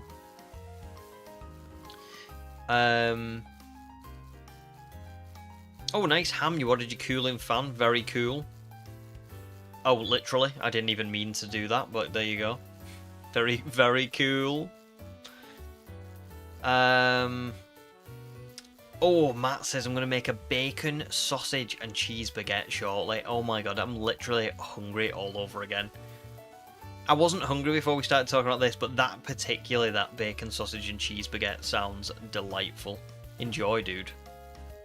It's good.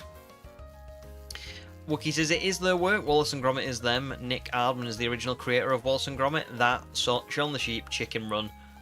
Very, very cool.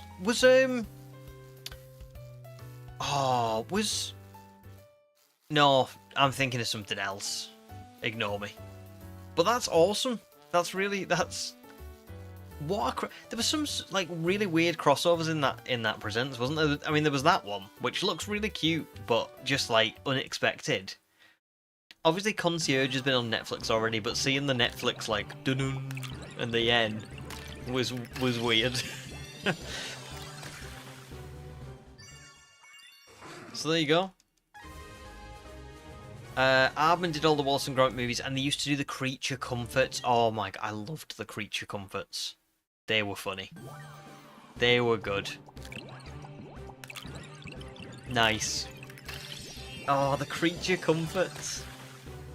It's like instilled a bit of a childhood memory. I mean, I feel like yeah.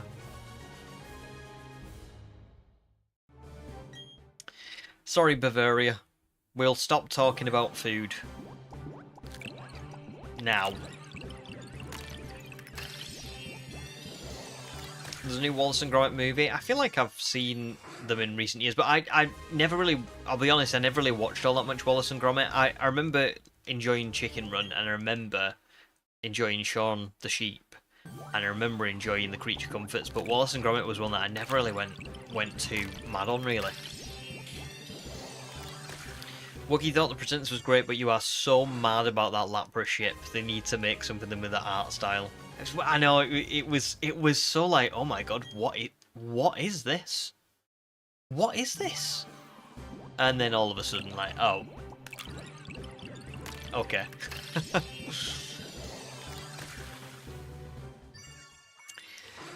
775. 4 more eggs and we are 100 over. Oh, Sam says a little bit off topic, but good news. You might remember we rescued a baby seagull a little while ago. Well, today we managed to reunite it with its siblings. Oh, that's so cool. How awesome. Well done, Sam. What a nice little, what was I going to say? What a nice, wholesome, sort of selfless thing to do. Well done. Really cool. Immediately followed by humans, the urge to keep being a menace is so strong. Yeah,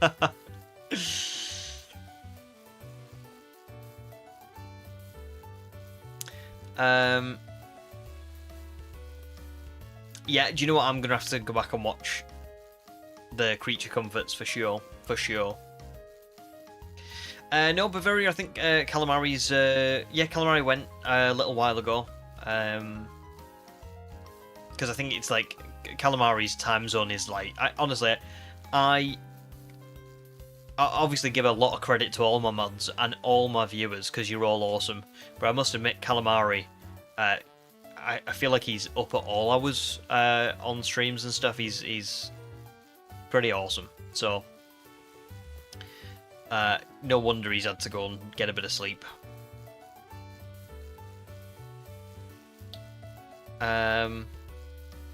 Course living, but there's no, listen, there's nowhere, there is no pressure whatsoever, you know what I mean? The membership, honestly, I didn't even really, like, set the membership. Two things, actually. I didn't really even plan on setting the memberships up, and I didn't plan on setting the donations up either. When I originally started streaming, I just had everything as, like, free. And then someone in chat said, like, oh, could you turn the donations on, because I'd like to like give you like a little bit of money. And I was like, oh, okay, if that's what you want. And then it just kind of went from there, and people donated. And then memberships, someone kind of said that apparently people on YouTube kind of do it because Twitch, I think Twitch gives you like a membership, doesn't it? So where like you watch this to watch the streams, or I don't know, something like that. So they were just saying that YouTube kind of people do it just as like a bit of a support, like a thank you for watching the stream, for doing the streams and stuff. So I just set it up because people kind of requested it. So there's never any pressure to it. That's why I don't know if everyone will like this necessarily, but with the memberships, I haven't really given perks that give people anything too much more than what free members get. You know, there's no like, there's no members only streams or members only chats or members only polls or anything like that, because I don't really want that. I kind of want people to be able to enjoy the streams and enjoy the videos and stuff without getting like excluded because they've not got enough money to like pay for memberships or whatever. So there's never any pressure to it. It's just kind of like, if you want to support me, like if you like the channel so much that you like seeing all this stuff, and it helps me with loads of different stuff. I mean, in the last year, we started streaming in September last year, and I got a new computer. I got a new like microphone, a streaming light, foam panels for the acoustics, a new webcam, the Switch 2, like everything that I've got for YouTube has come from YouTube or has come from you guys as members and donators and stuff. So, and I'm very, very grateful. Like you've realistically, I don't know if the channel would exist to the degree that it exists if you weren't all like so kind. So I really do appreciate it. I moved to the elusive Wayfarer estate. That's true. But that was outside of this, I promise. So yeah. So it's just there if you want to, you know. Well, thanks for that, Levin. Thank you. And like I say, if you want to do it, totally by all means, that'd be awesome, and I would really appreciate it and really love it. But just know that there'll never be any pressure from me. And thank you very much, Wookie. That's so kind of you to say. Really, that's really touching. You know, that's really nice. So thank you. It's kind of surreal, really. I know I say this a lot, but it is pretty surreal that people like watching to this degree and show up all the time and have memberships and stuff. Like, I don't know. It is pretty wild for me personally, and it is pretty nice as well, because when I originally started YouTube, I put all my own like money into it. I took a big I took a loan out to get all the stuff. I got like my old computer and you know, the capture card and stuff like that, and I paid that loan off using my money from my job. And then when I started making videos, I just kind of thought like, oh, I like doing it because it's a creative outlet, but I didn't really expect it to take off. But I especially did not expect it to take off to the degree that it has. So it is really nice, because now I am in a kind of more of a position where, alright, I can't stop doing my job. I couldn't do YouTube full time. But I can use YouTube to kind of like get all these things that improve the channel even more and allow us all to keep enjoying it and doing it and stuff. So thank you all very, very, very much. Truly. Ham says, I don't know if you've seen, but did you see the announcement for the new species in JWE3? It's called the Lokiceratops. I have seen that it was announced, but I don't remember seeing what it looks like, if I'm being honest. Is it part of the deluxe edition, or is it separate to that? Did I put eggs in? I did. How do I always forget that? I don't think I've seen any, Amelia. Genuinely. I might have watched one when I was like a kid, but I don't remember what it was at all. I don't know why as well. I feel like I probably would enjoy it, but I just don't think I ever really got into it. And Ham says, no, Lokiceratops is in the base game. Oh. Oh. That's pretty cool.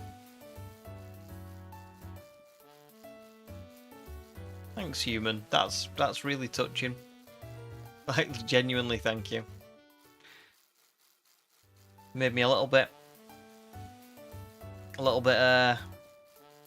not sad, but like happy sad, you know?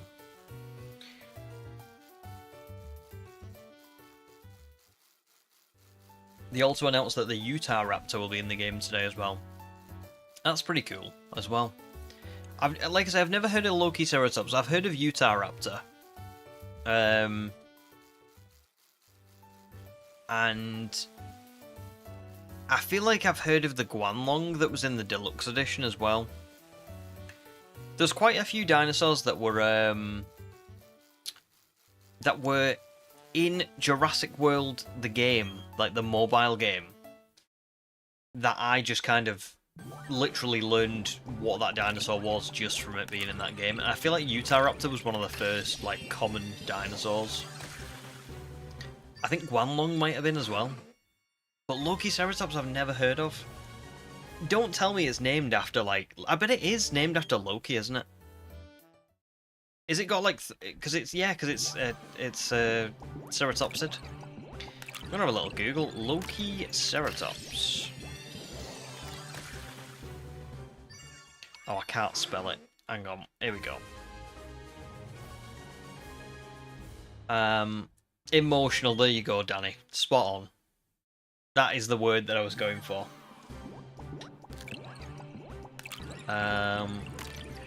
Oh no, I have seen this, Ham. I have seen it announced, and it looks gorgeous as well. That's such a nice design. Yeah, I love it.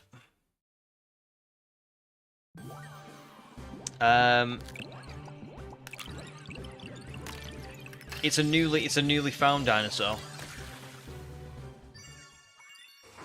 I'm gonna have a little look. This is on the BBC. This is an article on the BBC. Lokiceratops, new dinosaur with fancy horns discovered. Well, it's very nice.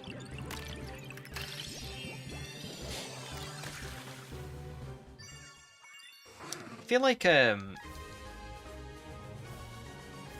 you know where they discovered it at all?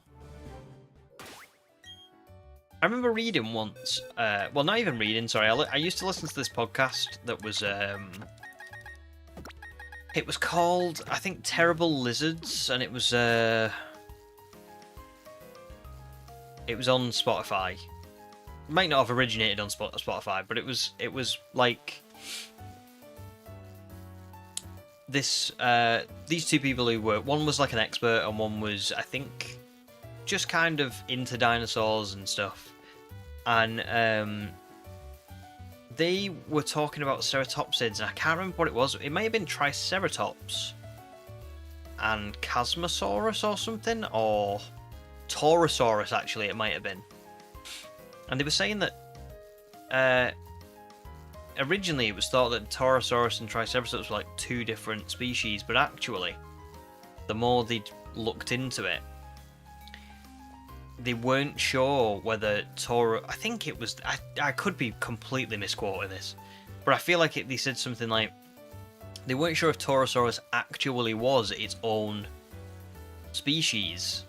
It may have just been a Triceratops that was found and was sort of like malformed, or had been in like too many fights, or the fossil had degraded or whatever, and it wasn't actually its own species because there wasn't totally distinguishing evidence.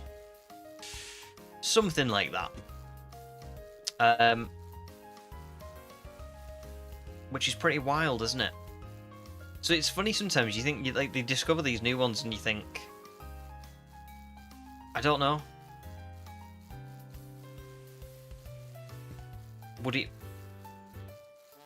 Is it going to come out in years to come that maybe it was just another, it was just this one, but it was, I don't know. It's very interesting, the whole fossilized world, paleontology and all that.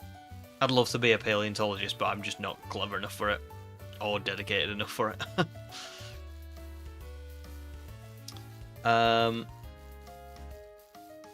True, Wayfarer canonically cannot spell since he was born before the invention of spelling, and yes, this is channel law. It is channel law. It is. And also, I don't explain things very well, mate. I don't know if anybody's noticed this, which is terrible for a streamer, terrible for someone who speaks on camera for 8 hours at a time. But I quite regularly say something, and it's not what I mean. Up here, it's what I mean. I basically, it's like, I have... and this is why my script writing's not too bad. When I write a script, I write it really well. When I write something out, I write it quite good. The filter between my brain thinking of the words and what actually comes out of my mouth are two very different things. It's like the filter kind of goes, like, oh, they found this new species of dinosaur in and it turned out that the species was actually, I can't even do it now. I can't even speak. But when I'm typing things out, I can type it out really well, but it doesn't come out properly. So when, like you said emotional, and I was like, yeah, that's what I was thinking of. But for some reason, that's not what I said. Ah, it's annoying. Sam says, membership is a good way to say thank you for what you do. It's easy to see the hard work you put in. That's so lovely. Thank you very much. And Bavaria as well. This is all very gorgeous. Thank you very much, guys.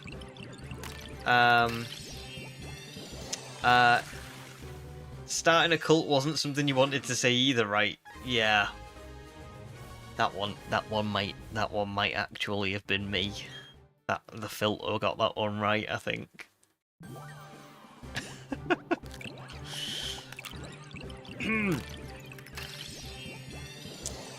Yeah, I'm a bit. I know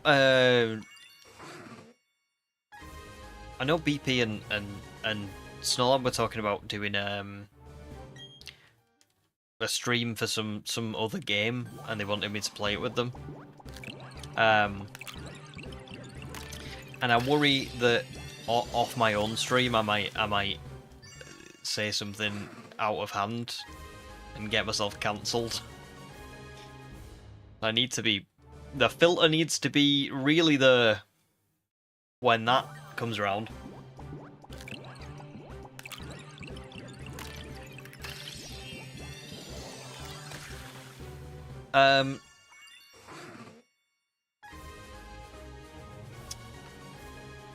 Oh, Ham, you've heard about the Taurosaurus thing as well. Oh, very cool. See?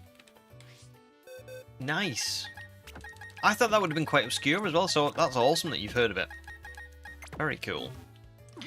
And that also happened with Stygimoloch and Dracorex. Ah, they thought they were different species, but they were actually just young Pachycephalosaurus. Ah, cool. Very cool.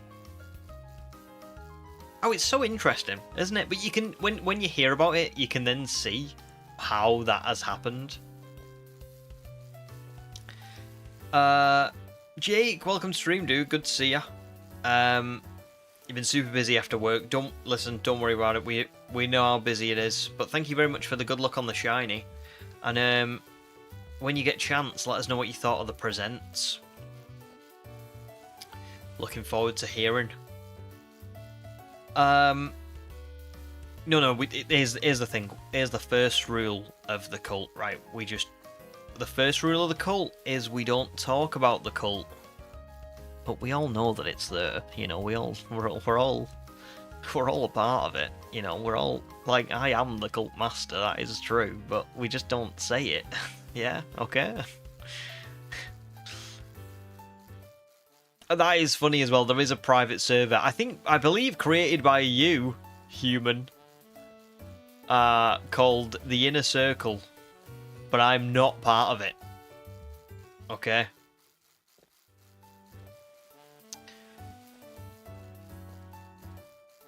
Yeah, that's it. That's it, Bavaria. Keep cool.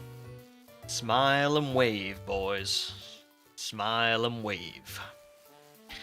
James created the Inner Circle. Oh my goodness. That surprises me. You gotta watch out for James. That's... I believe it's a dark horse.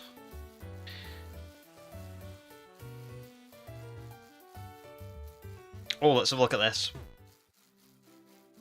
Oh, I really want to look at this. Wow. Yeah, because then I suppose Dracorex, I'm assuming, is the one on the far right, and maybe it's just not fully formed. That you can totally see why it happens, can't you? You can totally see why it happens. Oh my god, that's so interesting. So interesting. I would love to. I'd like to say I would love to be in that world just for a day. If I could be a paleontologist for a day, I would. That would be my pick. Jake, loved the presents. To be honest, you can't wait for Legends EA. You like the customization, the characters 2, been needing that for ages. Exactly my thoughts. Yes, same here. I can't wait for it. It was really good. But like, oh, the customization is so fun, isn't it? Like, Sword and Shield was pretty good for it. I think Sword and Shield's been the best we've had so far. I think Scarlet and Violet were too restrictive, given the fact that they were open world. Like, I think the school uniform idea was interesting, but not needed. They could have just... They didn't need to keep us confined to that. So there you go. Yeah, I'm really looking forward to it too. Oh, another 5. Coming up on 800 now. We've gone past the 100 from away from Ekans, so we really are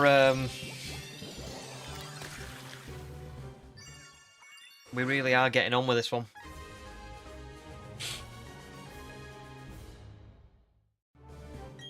What's your favourite of those 3, Ham? I think my favourite is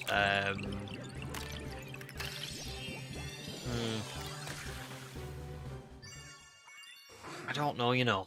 Let me have another look at them.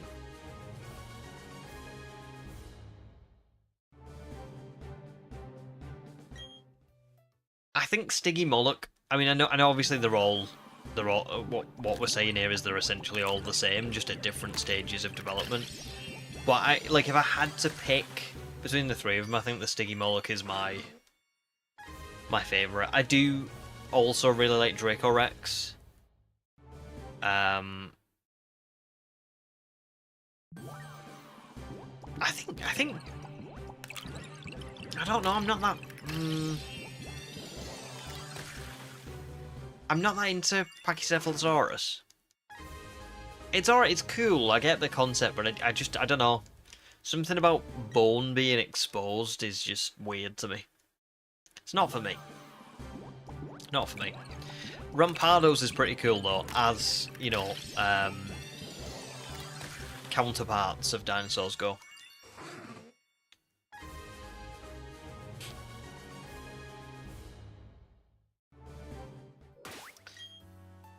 Well, there's another 5. We're gonna hit 800 with this next one, which is crazy. How many have I got? How many boxes have I got left? Okay. So... Oh, we've hatched 110 today already. Okay. Wow. I mean, that makes sense with the amount of time that has passed, but still. That's a lot. I only managed to collect 250 eggs between Sunday's stream and today. I'm not going to collect any between now and Thursday, so if we don't get this, Thursday's stream's going to be quite slow, if I'm being honest, because we're gonna have to collect them while we hatch them, and that's not going to be like what it is now, where we can hatch 5 at a time. We're going to have to collect God knows how many. And then I can't stream on the weekend, so the next stream would be the week after, so that's going to be interesting. Half the trouble with this is as well not knowing how many eggs to collect. Because this Masuda method could go on for like, I don't know, it could go on for 1,500 encounters, you know what I mean? Like that's what it could be. Or we could find it at 801. And if I collect, say I've got 2 streams coming up, and I know that across those 2 streams I'm probably going to hatch like 600 eggs. If I collect 600 and we find it in the first 30, that's an absolutely crazy number of eggs that I've got to carry on hatching before I can like carry on with the story and stuff, and it's just a bit much. But then at the same time, if I don't collect enough, we end up in scenarios like this where Thursday, I have to collect on stream, so it's a tough balance. I was kind of just hoping that tonight would save me and I would find it, but I mean, there's still time. There's still about 2 hours left, maybe.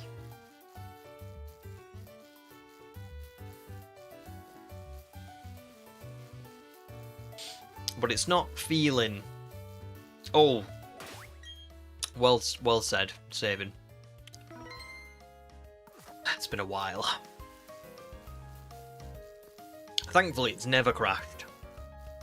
It did crash once, but it was the Switch, not the game, and it kept it running. But still, well said. Ham, you think you like Patchy more, but it's hard to choose. It is hard to choose, to be fair. I agree.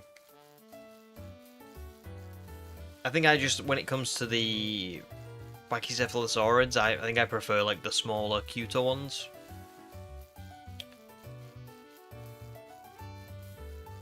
Ham, you always collect batches of 120, 4 boxes. That's a good shout. It's a good shout. I have been doing 400, but again, it's, for me, it's, I suppose, a bit different because I'm doing it for stream, aren't I? So I end up collecting more because I want to not run out on stream.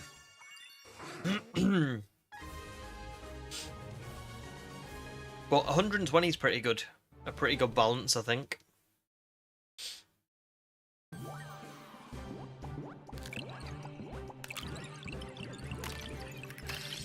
I can't believe you guys have watched me do this 797 times.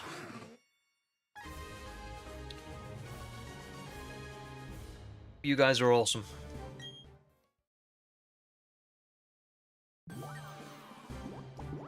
And because you're so awesome, the shiny is going to repay you by appearing now.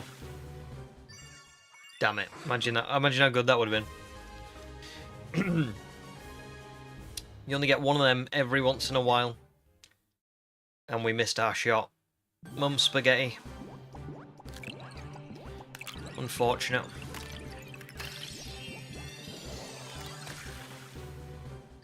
Jake's the same. When you save, say like 200 eggs, you always get it in the first box. That's it. That's what I feel like. I've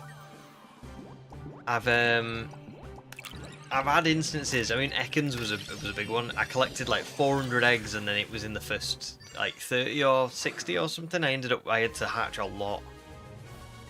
There's 800, guys. Ham, good luck for your last 15 eggs. I really hope it appears for you.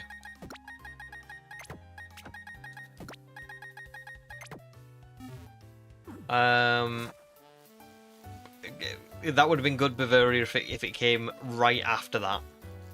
Ariel's popping by stream. Welcome in, Ariel. Immediately getting a free compliment for watching pig eggs hatch.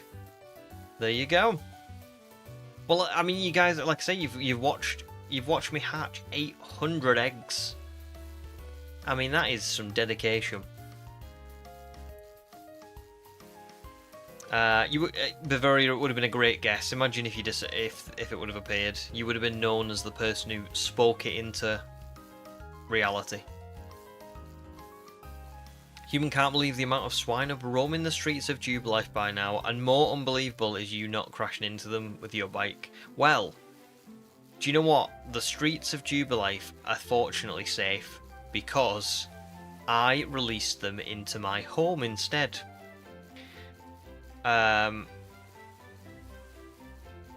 It's terrible. There's no air quality. There's no food. The Swinub have started to eat each other. I can't get through the door. I'm having to resort to just like putting them in through the window. Each time I reach a ridiculous number. But your house is really clean. True, they are Roombas. They are Roombas, but I mean, just imagine. It looks really nice and clean in here, but the second you go out that door, it's like a sea of Roombas. The noise is deafening. That's why you've heard Bucky barking for help. He's not been barking at people outside or at the door. He's just been barking for help because he's getting overrun by the amount of Roombas. Maybe your home is just very big, like billionaire size. I promise you it's not. There's no room left in it. We have to find the shiny soon, because if we don't, I don't know what I'm going to do.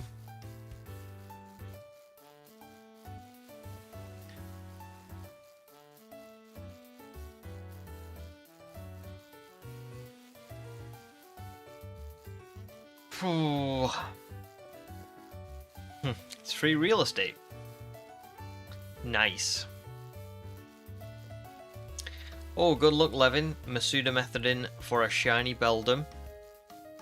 Definitely better than trying to catch one. They have an awful catch rate, don't they? So I'm a Pokemon menace and human is just a general menace. If that is not an allegory for humanity, humans are a general menace. There you go. Oh. Now I think my longest ever Masuda method hunt was Tyrant at 903 eggs. So if this keeps up, it's going to become my longest ever Masuda hunt. We've only got 101 more eggs to go before that becomes a reality.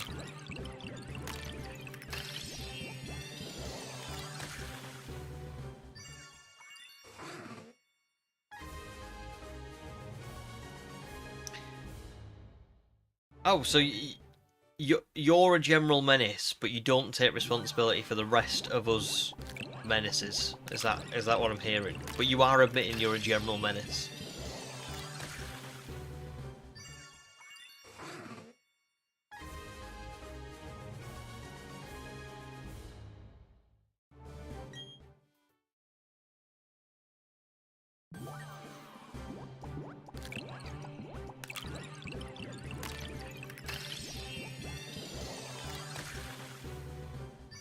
Okay, just as long as we're clear.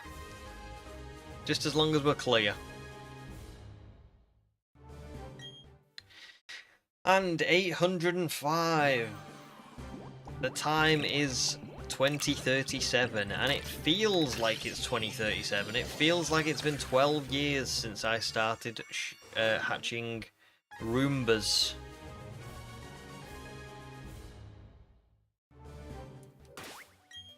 But we have not found one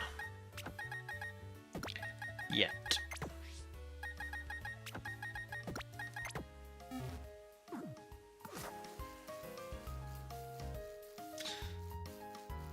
$1479 is looking more and more possible. It is, you know, it is. It really is. I mean, what would that be? 1479 would be let me think. 6, 8,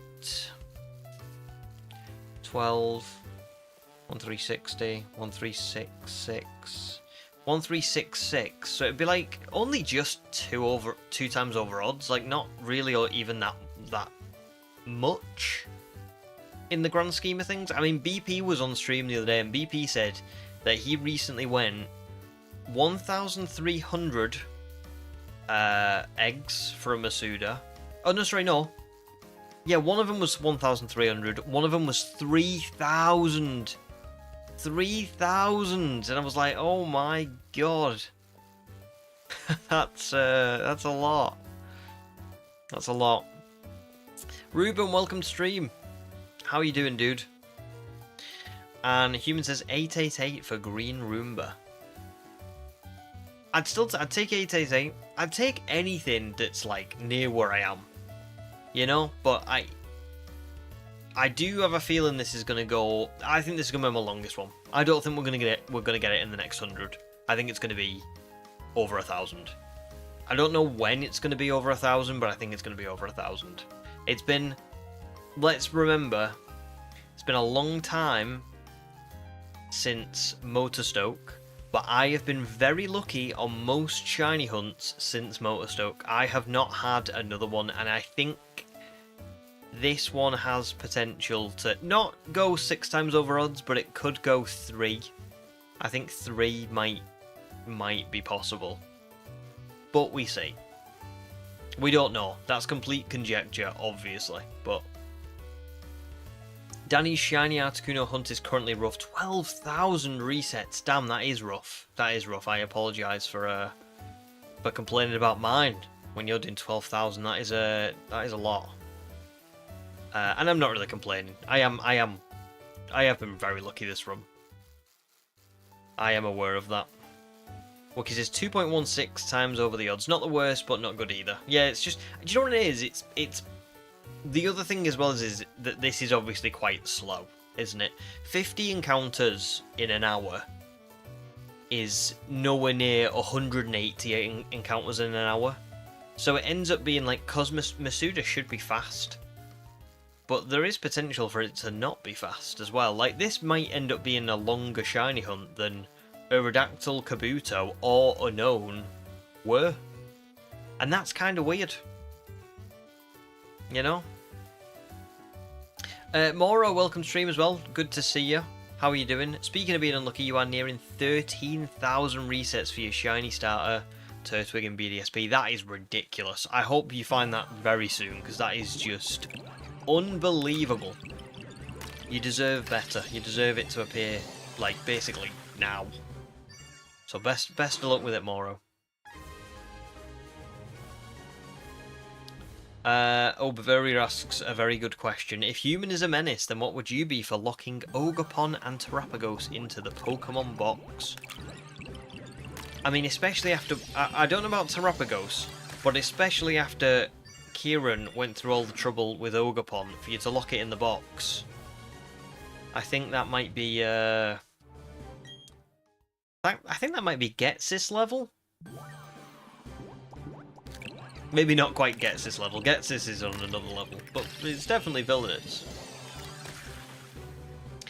Shout out to past Wayfarer who was like, yeah, let's do a full odds egg hunt and then Motorstoke jail attached. Do you know what? I actually, genuinely, I say this with 100% certainty. I think I would have done one of those 3 egg hunts in Sword and Shield, full odds, if it wasn't for Motorstoke. Because Motorstoke added like 2 months onto the challenge. I think it would have took me a month to 2 months to do a full odds egg hunt. But Motorstoke did kind of ruin it. And the thing with this challenge is that, yeah, we're doing Masuda, and I know Masuda isn't everyone's favourite. Some people will say, oh, like, you should do full odds hunting. But I am aware that ZA is coming out, and I did want to do this challenge. It's kind of... I've had to sort of resort to Masuda to some degree.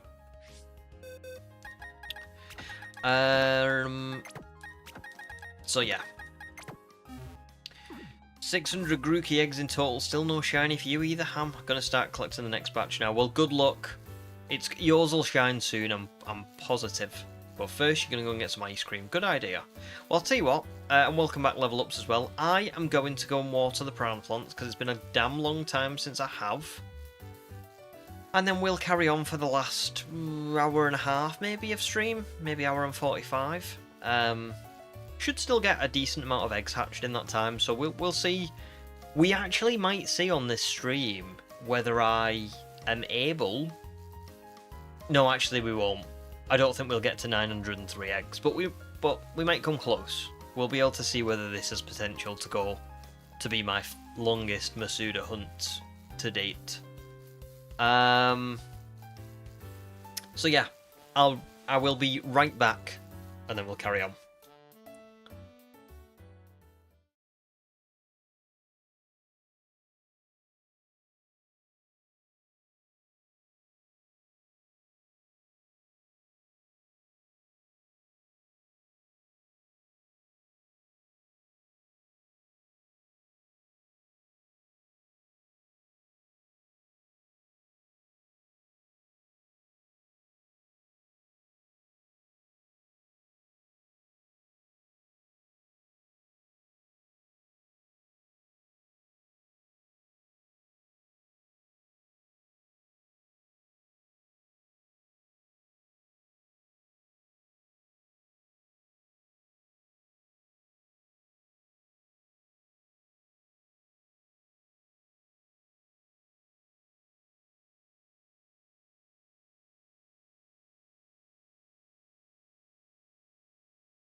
Right, I am back.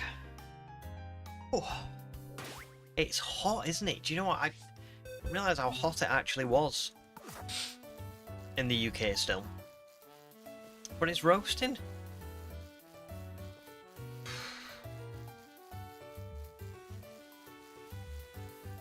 Trying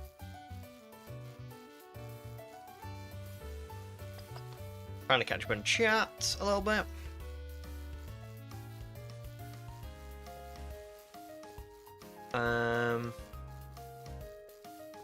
Oh yeah, it would be great to get a more mature Pokemon game, wouldn't it?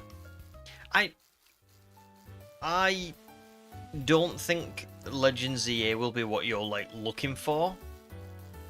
But weirdly, I read something recently that said that ZA is going to get it's going to be the first Pokemon game to get an age rating of like 10 plus or something.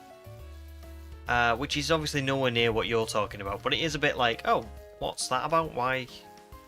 Is that because it's like not turn-based fighting, or is it, you know, it's like real fighting, or is it to do more with the elements of the story, the themes? I don't know. But yeah, I would like a bit more of a mature thing as well. It's a tough line for him to walk, isn't it? Because I feel like on one.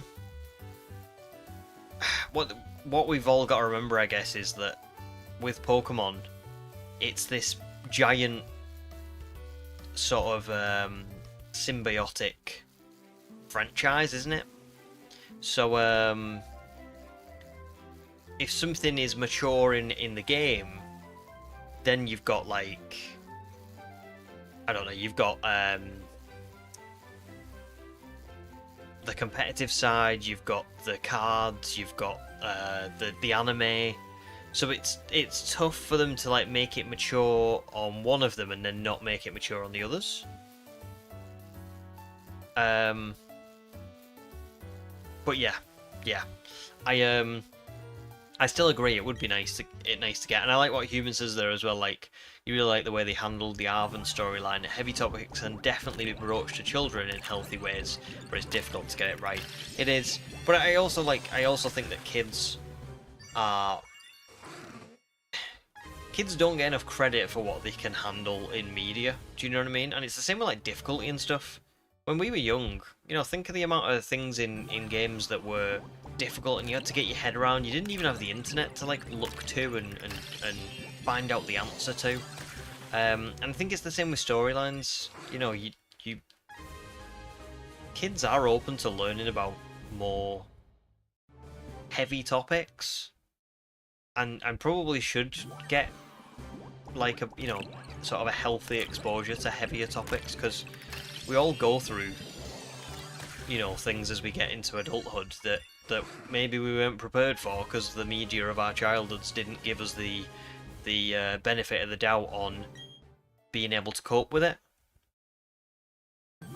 And the Arven storyline is a great example. No props, Danny. It's been really good to have you, and I'm so glad that my stream was like your relaxing evening. And thanks for the heads up on the smallest town as well. I'll definitely have a look at it. But yeah, just have a lovely rest of your night, and I hope work's not too bad for you going forward.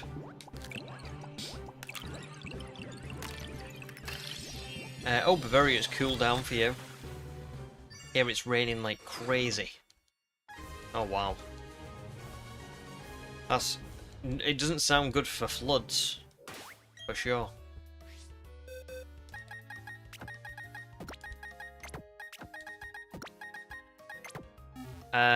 He says, absolutely not. One of your favourite children's books was about a cat and her kittens, and it deals with grief at one point in a way that's really easy to understand for children.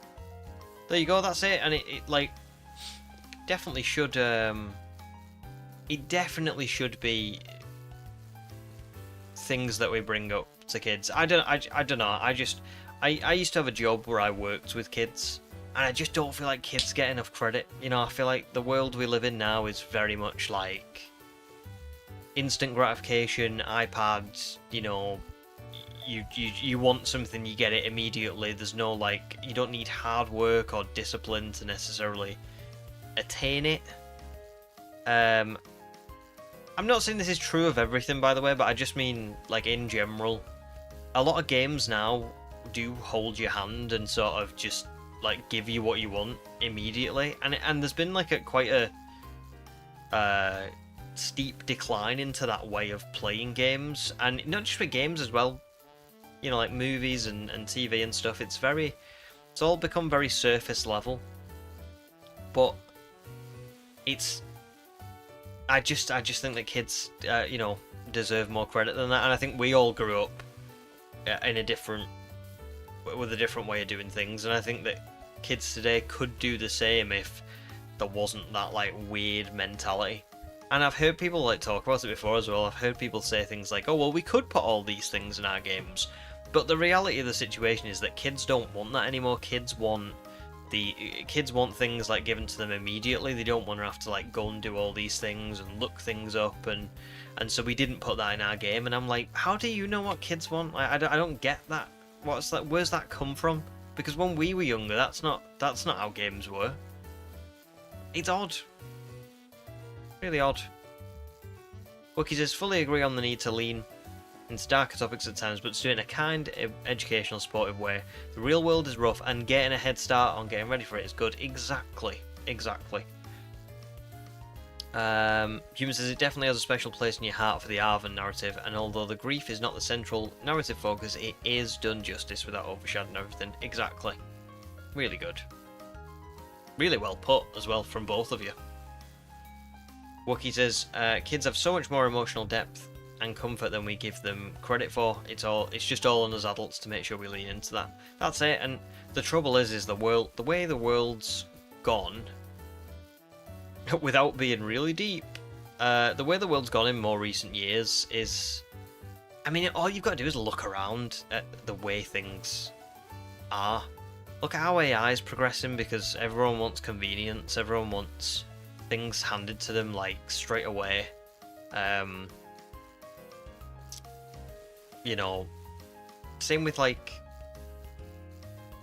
movies and TV as well. I feel like it's just there's not as many deeper messages and things to, like, work out and figure out. It's just like, here it is on the most basic, superficial level, and it's sad. It is sad, but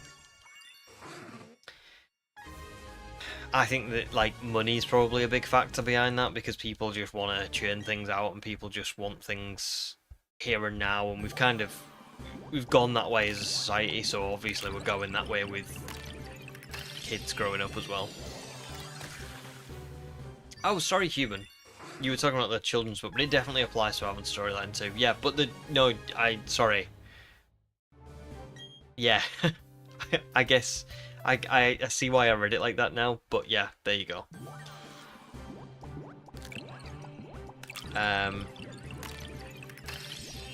Yeah, I would agree, Wookie. It's sad, and it's a real problem.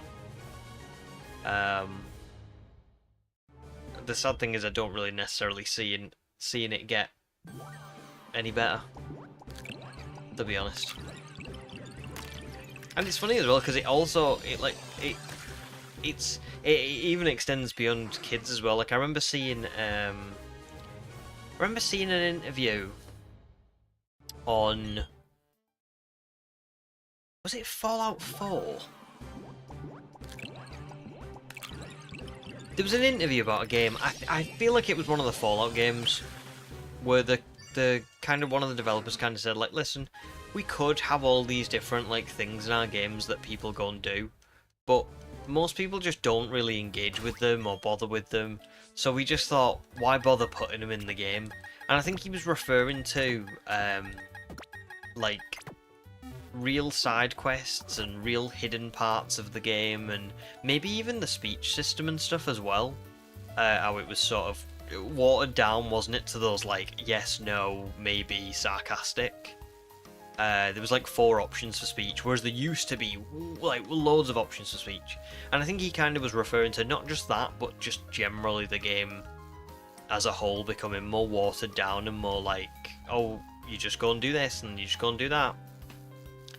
And I just thought, like, where are you getting that from? I don't because that's not what people seem to want. All I ever see is people clamoring for really good storytelling in games and you know, meaningful experiences. So I don't get where this sort of corporate thinking of, oh, people don't want that stuff. Kids don't want that stuff. I think it's probably just a bit of deflection from the fact that they're just churning out stuff for money. If they can blame it on consumers and say that it's that people want it this way, so we're making it this way. It's in their eyes an easy out for making something that's not actually up to scratch. But it's sad. Wookie says a small step forward, but characters that are morally grey and not just black and white helps a bunch. Same with happy moments having a tinge of sadness, like Arven. Yeah, definitely. I think that's always been a massive thing, especially like when it comes to heroes and villains. If you can somewhat blur the lines a little bit between a hero and villain, and I don't even mean make them both morally grey characters. I mean things like in Breaking Bad, Walt is obviously a monster, right? But he's also written from the point of like a protagonist, isn't he? Like, to some degree, when you watch Breaking Bad, you root for Walt at certain points, even though he's a total monster. But then Hank, who is the opposite side, is he's still written like a protagonist, I guess. But you don't want Walt to find you don't want him to find out what Walt's doing. At least for a long time, you're always like, oh no, don't find out. And in addition to that, Walt has moments of he's not always a monster. I mean, he's mostly a monster, but he does have moments of humanity. Moments where you can kind of understand what he's doing, or you can kind of root for him a little bit. And Hank has moments of sort of the opposite. I'm not saying he's a villain, but Hank has moments where he compromises his principles and his beliefs, and he acts like a villain would do. You know, like he'll do things that make you not want to root for him because it's not a good guy thing. Like he beats up Jesse, doesn't he? Or Jesse will kind of like say that if he goes after Walt, he'll get killed, and he's like, well, so what? He'll do other things as well. Like I've seen Hank do things that were like outright against the law. I.e., like he'll take a picture of someone at like a crime scene, and then he'll send it to Walt, and he'll be laughing about it, and he'll be so. It's funny, isn't it? That you even though those characters are objectively one's a monster and one's not a monster, they still somewhat blur the lines a little bit, and there's areas where you go, ooh, that he's not what I thought he was, or I don't know. So I agree. Nice to have that complexity. A bad protagonist is also a level of complexity you rarely see nowadays, and that's a low bar. Yes. I feel like sometimes it is nice to just have like a villain who is just outright evil for no reason whatsoever. Like Getsis is just a complete villain, isn't he? And I don't mind that, and I think Palpatine and Sidious is a complete villain. There's nothing redeeming about him. But he's clever, and the way he comes up with his plans and the way he executes them and stuff is really entertaining to watch. But it's rare to see, isn't it? You don't really see it all often anymore.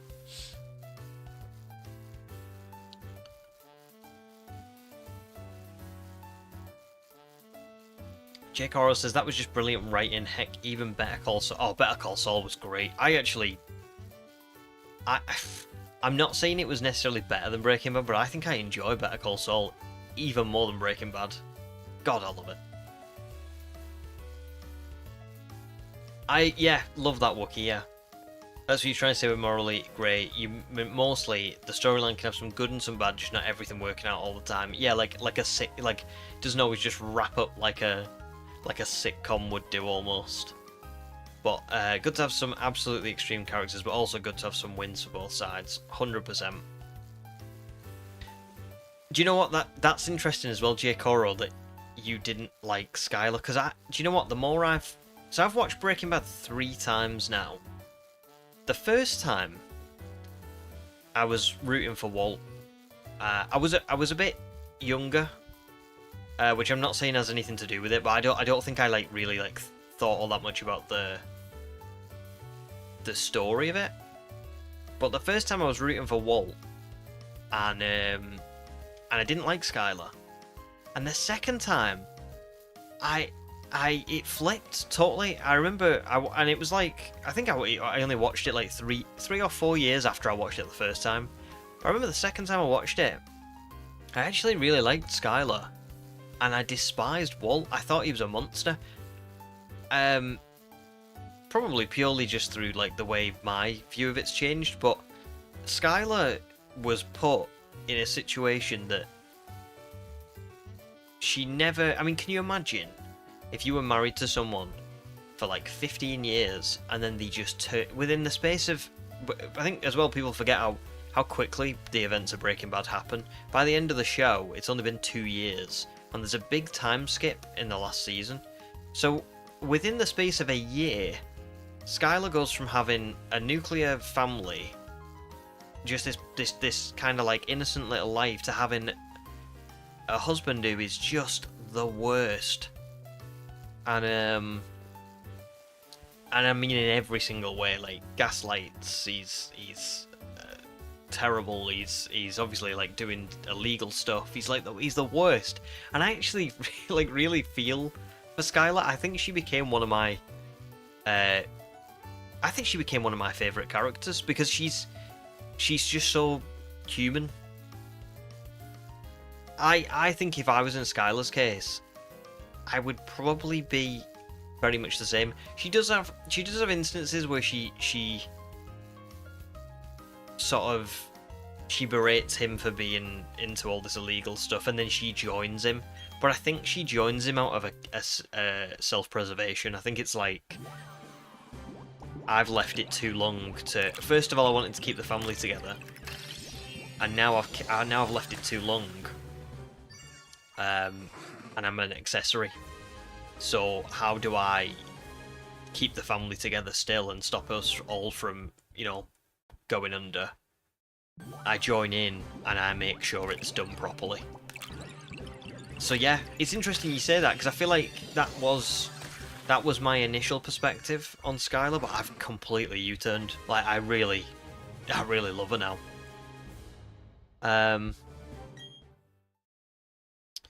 Showtime says, so how many encounters do you all think it's going to be to find this green furball? Seen some last stream, and curious what you all think it's going to be. I'm gonna go. I still think it's going to be over 1,000. I'm going to be very surprised if we find it today, with what time there is left. Oh, Zeke, that's so nice. Thank you very much, dude. Just out of nowhere as well. Thank you very, very much. That's so lovely. Zeke says, heard there was some donations and moments of gratitude. Thought I'd join in. Dude, you're the best. Thank you very much. Albeit very late to that party. Thank you for the content as always. That's so kind. So kind. Thank you very much. Massive donations. I appreciate all the donations, but like literally recently we've had quite a few, and I'm really, really grateful. So thank you very much, and good to see you as always, dude. How have you been? How have you been today?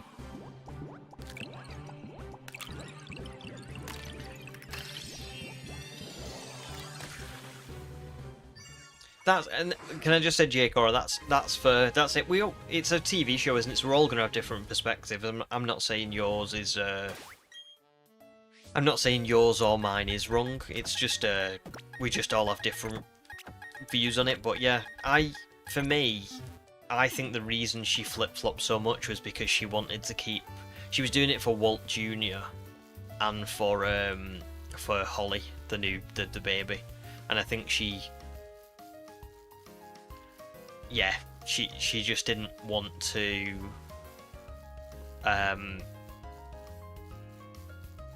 First of all, she didn't want them to lose the father. But then when she realised that she was an accessory and that the kids would lose both of them, she then pivoted to being like, right, now I'm gonna join in on this to help make sure that we never get found out, because we need the kids to be okay. And then I think after she realised that the whole Gus Fring stuff had gone down and it was Walt that did it, she realised he was an absolute monster and that preserving the family wasn't even worth it because the kids weren't safe around Walt. Whether they both went to jail or not, Walt was the danger, as he liked to say. So I think, for me, it was more of a... I don't think Skylar, like, was... You know, like, how Laurie was in The Walking Dead? I think Laurie flip-flopped a lot, and I think Laurie did cause Rick and Shane to be at each other's throats. I think she did engineer the situation in a way that was... It was her fault. I do think that was the case. But I think Skylar was just a lot more... What would a normal person do if they were put in that situation? I mean, I am married. If in 15 years' time I found out my wife was some, like, huge criminal, can you imagine how you would react? I don't know how you would ever get over that. And I think, especially if you've got kids, my first thought would be like, well, how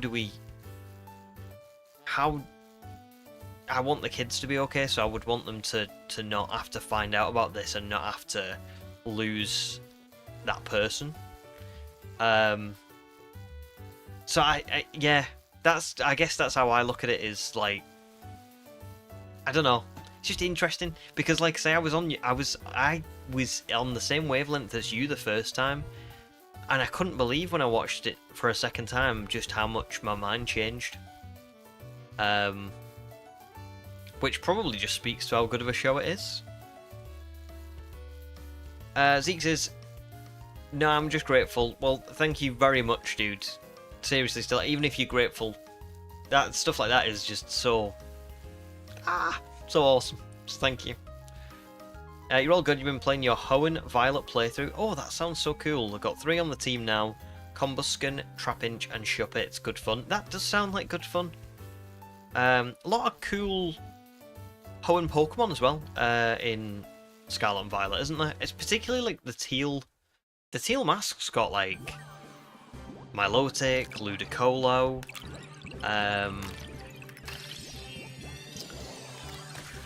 I'm sure it's got more than that as well. I'm sure it's got quite a few really good Hoenn Pokemon. I remember seeing it and thinking there was a good Hoenn... Oh, Mightyena. There was a good Hoenn theme in the teal mask. No problems, Anna. See you later. Good to see you. Thanks for joining. That's fair. That's fair, J. Coro, and that's it. You will always have different... You know, everyone will think differently. You are more than fair in thinking that. I think it's also good to have different perspectives on TV shows, isn't it? Like, it shows that it's a good TV show that we all have, like, different interpretations of what a character did and why they did it. If we all had the same exact interpretation, it would probably back up what I was saying earlier about things being very surface level and kind of just dumbed down. So that's good. Who's going to look after Bucky if we go to jail? Exactly. Although, maybe Bucky's the real villain. I could see that. Bucky, the miniature dachshund. Oh no, I've got it wrong. It's miniature dachshund. Bucky, the miniature dachshund.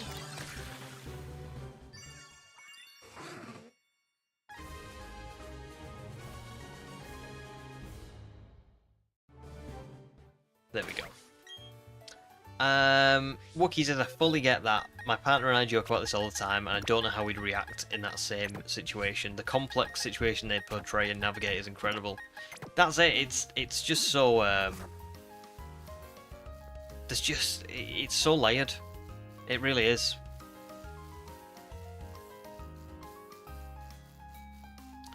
Ham says, I think one of the reasons to why she doesn't tell anyone is because you don't think she wants to believe the things she knows. Possibly, yeah, possibly, because, I mean, it is such a shock. That's it as well, like, I think...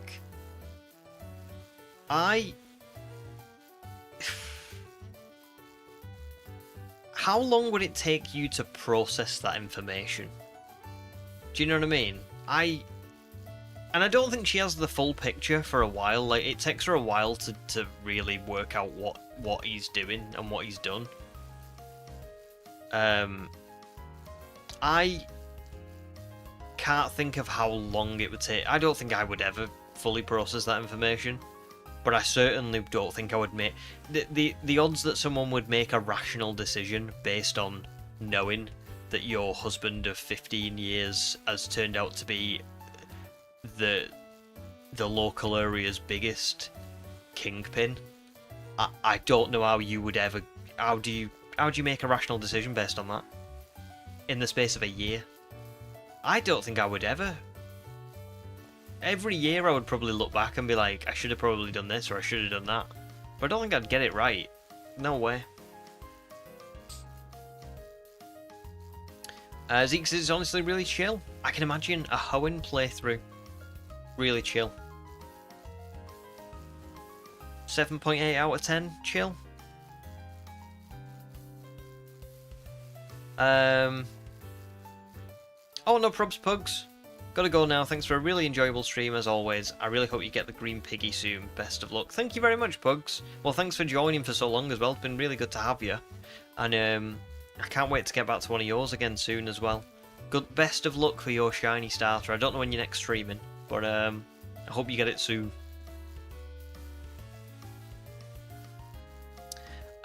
Streamer tries to frame dog for crimes live on stream. It's not even framing him. I think he'd admit. I think Bucky would be like, yeah, I did it. And I'd do it again. Levin says, would Masuda hunting in Scarlet and Violet be easier due to the fact that you can just sit at the picnic and let the egg power timer run out and collect the eggs? Do you know what? There you go. Wookie says, as far as I know, there's a maximum number of eggs that can collect in the basket, so you'd have to check at the right times. And Human says, you'd need to collect the eggs underway every 3 to 4 minutes or so with egg power 2. I was talking with BP about this a little bit last time, because of everyone in the Pokemon community that I think can speak to Masuda method hunting in Scarlet and Violet, BP is that guy. Like, he's literally... I wouldn't even want to know how many Masuda hunts BP has done in Scarlet and Violet, but it's a ridiculous amount, because so many of his videos are kind of like the Nuzlockes, aren't they, with shinies? So he does Masuda hunting to kind of like get them nice and quickly, and then like go and beat the next gym and so on and so forth. And he said that like he will have to just sit there for ages, and every 3 or 4 minutes just like press the A button, press the A button, press the A button. And it's like, it probably is good if you're doing other stuff, you know, like if I was working and collecting eggs was something that I needed to do, well, I can't really ride around on the bike like I'm doing here, because I'd be trying to work, I'd be trying to type out. But if I could just have my Switch controller off at the side and just press the A button every 3 or 4 minutes, that would be really good. So I feel like it probably depends on what you're up to. If I had a free evening and I was trying to do something, I'd want to be active. I'd want to be doing something. If I was working, or if I was like editing or something and I could just do recurring timer, like Human says, semi-AFK with a recurring timer, that would probably be better. I'll reply to you in a sec, J-Koro, but Excelsior Gaming, welcome to stream. Just got back into the Pokemon hype and found the channel. You really like the stream and the videos I do? Thank you very much. That's really, really nice, and I'm glad that you're here. It's good to have you. How are you doing today? And I'm glad that you like the videos. And Shining Shadow, welcome stream as well. Good to see you. How are you doing today?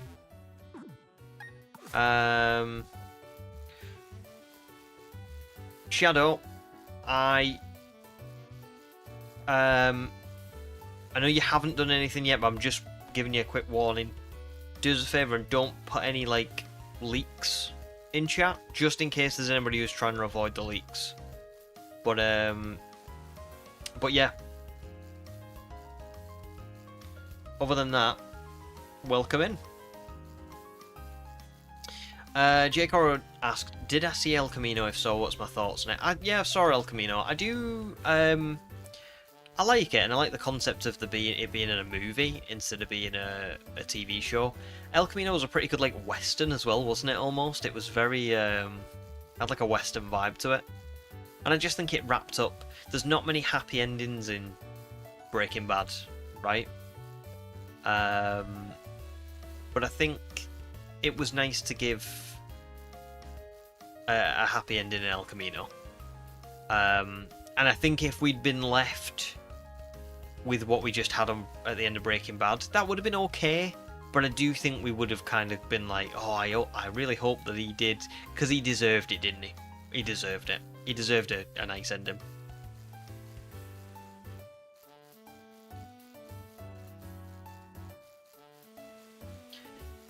Yeah, that's fine, Shadow. I was just kind of preempting you saying it. That was all. Because I didn't. You gotta remember, I don't know if you're gonna go on to say. But this one was on the leaked list, and you know what I mean. So just that was all. It was just a heads up. But no, what you've said so far, I think is all good.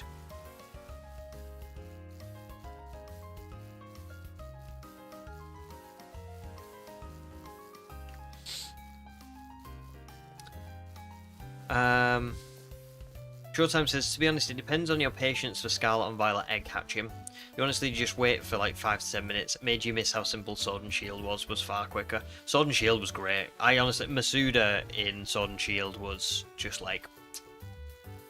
You can ride around the wild area, your bike's got a boost feature, you can see the person from the daycare quite far away.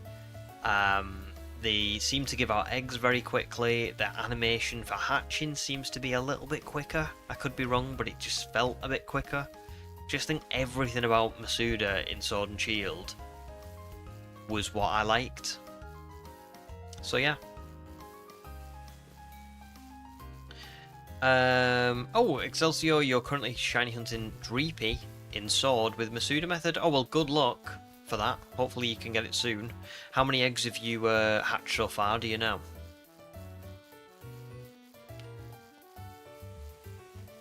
Shadow hopes the Eternal Flower form finally becomes available to the player.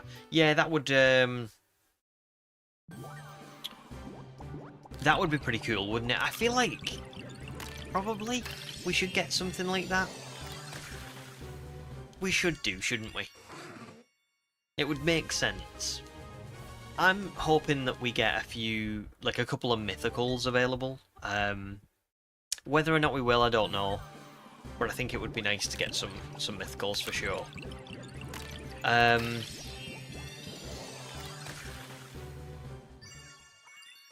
also think now, just for like absolute confirmation, the whole thing with... You know, whether people had those predictions about maybe we'd be able to go to other cities as well. I don't see that happening now. Like, at all. I think it's going to be 100% Lumia. I mean, I didn't think that would happen anyway. But I know there was a couple of people saying that.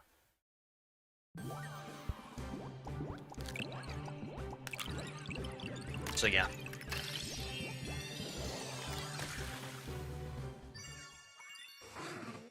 You think if they did other cities it would be like $30? So you mean like a DLC? It'll be interesting to see if we get DLC. I'm gonna go out on a limb and say we're not gonna get DLC.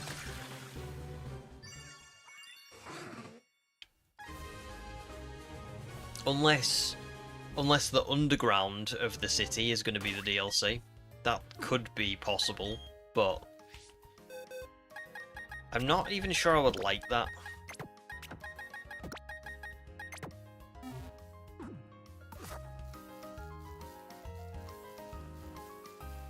They just need more updates. Legends Arceus was completely forgotten about after massive mass outbreaks. Yeah, I think that was for a reason, wasn't it? I don't think they forgot about it. I think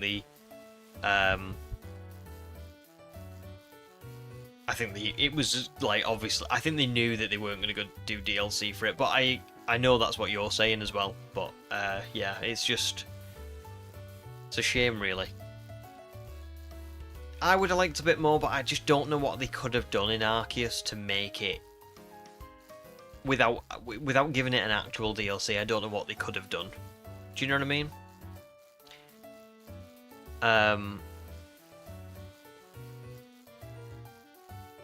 Yeah, because Sword and Shield and Scarlet and Violet got DLCs, both of which were good. Obviously, I haven't played the Indigo Disc yet, but both of which were really good.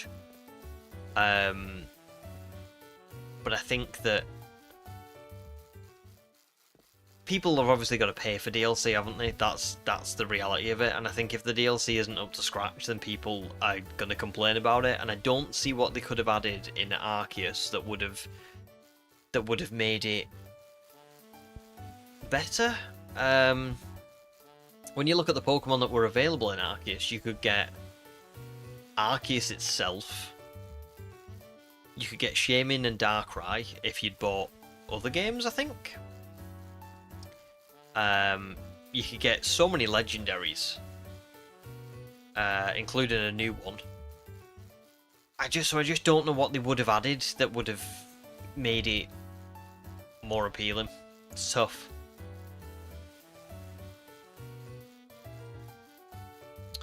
Showtime says, Legends Arceus, in my opinion, felt so easy to get shinies. Not that you're complaining. Personally found more shinies in Legends than in Scarlet and Violet. Also, they had the sound when a shiny appeared. You hope they had the sound when a shiny appears in ZA so badly. Not again, like Scarlet and Violet. It's going to be tough, isn't it, to see? I kind of agree. I think Legends Arceus was just so easy to get shinies because of the shiny sound, and I love that. I think that was such a good feature. I have a feeling that it's going to come back, you know. I know we've not seen it, but alphas are returning, and alphas returning has made me kind of go, and like I said before, when we did the Presents stream, it felt a lot like Legends Arceus. There were so many parts of that trailer that I watched it and I went, this feels like Legends Arceus to me. The raids for the Rogue Mega Evolving Pokemon, the alphas, there was like the way you would sit around the table. They were sitting around the tables and making plans was very like the Team Galactic. No, it's not Team Galactic. Sorry, the Galaxy Research Team headquarters. Which even in itself, the hotel is going to be like Legends. Like Legends Arceus was with the HQ. Then there was what else was there? There was the whole like sitting at the cafes and eating things with your Pokemon and drinking things with your Pokemon and sitting on benches and chilling, and like all that stuff is just very reminiscent. So I have a feeling that that shiny hunting might stay consistent with the Legends like title, and I think that maybe we'll get mass outbreaks back and we'll get the shiny sound back. Because, like I say again, alphas just I'm so surprised that alphas are returning. Did not see that coming at all. Thought they'd just discard that completely. Excelsior is 30 eggs into Dreepy. Nice. Stopped at like 200 a few months ago. So yeah, that's pretty good, isn't it? And then your longest Masuda was Charmander without the shiny charm. Got you. Took 1,467. Oh, that's not making me feel better. Means that mine's probably going to go on for a while. Oh well, good luck with your Dreepy. I hope it's not as bad. No probs, Amelia. Thank you very much for joining. And yeah. Get a good night's rest. We'll see you on the next stream. Shadow says you really were. Someone should have put a tracker just to see how many times you said this feels like Legends Arceus, because it was definitely a lot. Well, do you know what? I just did. it did. I didn't even realise how much I'd said it, but I remember feeling like that quite a lot. I think I might have said at one point, like, I feel like I've spotted a lot of stuff in this that are reminiscent of it, but it was, if I could slow it down, which I might have done if we'd had a bit more time, but if I could slow it down and like really look into it a bit more critically, I might have been able to explain why beyond what I've just explained. But it was just a very general kind of, oh, this all feels so familiar, and I didn't get that from the first trailer, so I'm very happy about that. J. Cora, can't wait to see Alpha Mega Evolution. Oh my god, that will be cool. Holy. Ham says, I wonder how Shiny Mega Dragonite will look. Since the Mega could look different from the regular one, you'd love to see it become blue so it looks for like... Oh, that's such a good point. I'd forgot about that. Yeah, Mega Shinies can be a different, aren't they? They're not the same. Completely forgot about that. Yeah, because Gardevoir's Mega Shiny is so good, isn't it? Like, Gardevoir's Shiny Mega is like black. So nice. Yeah. Great shout, Ham. Great shout. I'd love to see it become blue as well, so it's more like Dragonair and Dratini. Maybe as well that will change our perception of it. I guess we'll see. Wookie says Mega Evolved Alphas would be awesome. They would be, wouldn't they? Imagine the Tyranitar, how big that would be. It looked massive in the trailer as like the Rogue Mega. So if you could make, I don't know if, we don't know how they're going to work yet, do we? Maybe you can't have Alpha Rogue Megas? But if you can, jeez. The interesting thing will be, like, does Mega Tyranitar look as big as that Rogue Mega? Because if it doesn't, that means that it probably is a lot more like the Nobles, where it is like a one-off boss. The size being bigger because that suits the lore or whatever.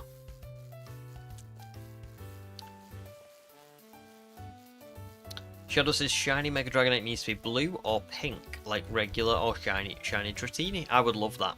Would love that. And Ham says literally Godzilla. Literally. Bavaria's going to go to bed. No probs, Bavaria. Thank you very much for the good luck on the hunt. Thank you very much for joining and supporting, and for your generous donations.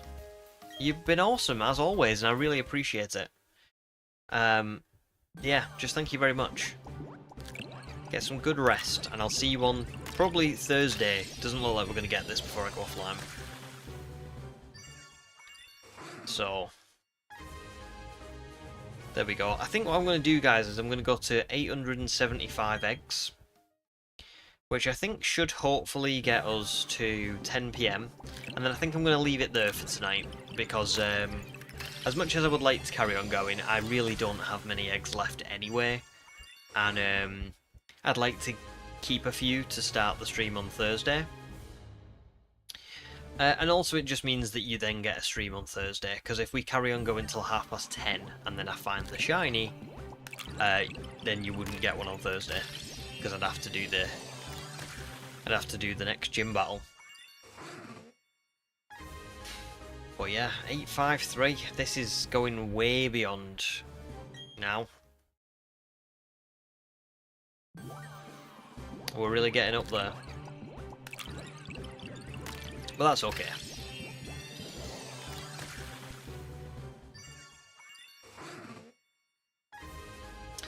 Wookiees is another thing. Pokemon size has never really affected the size of the Mega because they've never been exploring in the overworld in Mega form. Yeah, so it will be cool to Mega in Alpha Pokemon. That would be... Yeah, you're so spot on. Oh, that's exciting. I wonder... I'm hoping that Alphas can be Megas, if that makes sense as well. I'm hoping they don't limit the Alphas just to... Oh no, they will be, because Houndoom was shown to be a Mega. Not a Mega, an Alpha in that trailer. So that means that Megas will be able to be Alphas. Nice. Shadow says we do not need another pseudo legendary based off Godzilla. Gen 2 and 9 have both have done it already. But I think that's what Ham's saying is Ham is saying that Mega Tyranitar in that trailer looked like Mega Godzilla. Not Mega Godzilla, it looked literally like Godzilla. So, I don't think Ham's saying we want another Godzilla. Ham's just saying we already got one, but in that trailer it looked like it. Wookie says a double XL Alpha Mega'd into an even larger size would be mad. It would be very cool. Here's hoping. Thanks, human. Yeah, we'll start winding down now. We'll do 20 more eggs, which should get us close-ish to 10 PM. And then we'll call it there. Plus, my jaw is actually aching from talking so much. I feel like I've talked a lot today. Which isn't a bad thing, because that is what streams are about, of course, but I feel like I've talked a lot.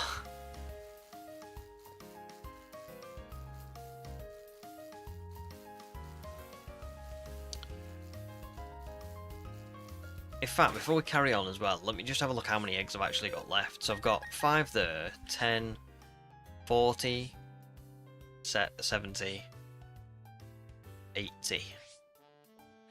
So I've got 80 left, so if we do 20 more, that gives me 60 for the start of Thursday's stream. And then what we'll do on Thursday is we will just hatch as we collect. Which is what we were doing the other day on stream. And that should hopefully get us to 1,000 by the end of Thursday's stream. Obviously it will be harder to hatch them while we're collecting, it will take more time. But there you go, we would get to 1,000 at least. Forsaken, good to see ya. Good evening, how are you doing? Welcome to stream.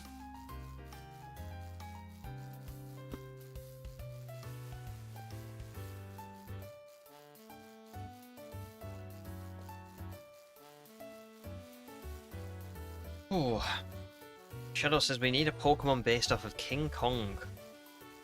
Literally the most popular monkey Pokemon is only based off of Super Saiyan Goku.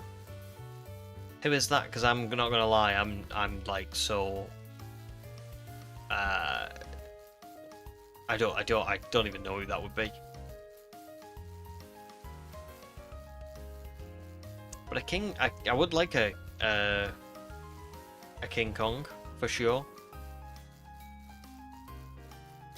Forsaken's not bad, taking a break from your Masuda shiny hunt. Very nice, very nice. Well, welcome in. I won't be streaming for too much longer, unfortunately. But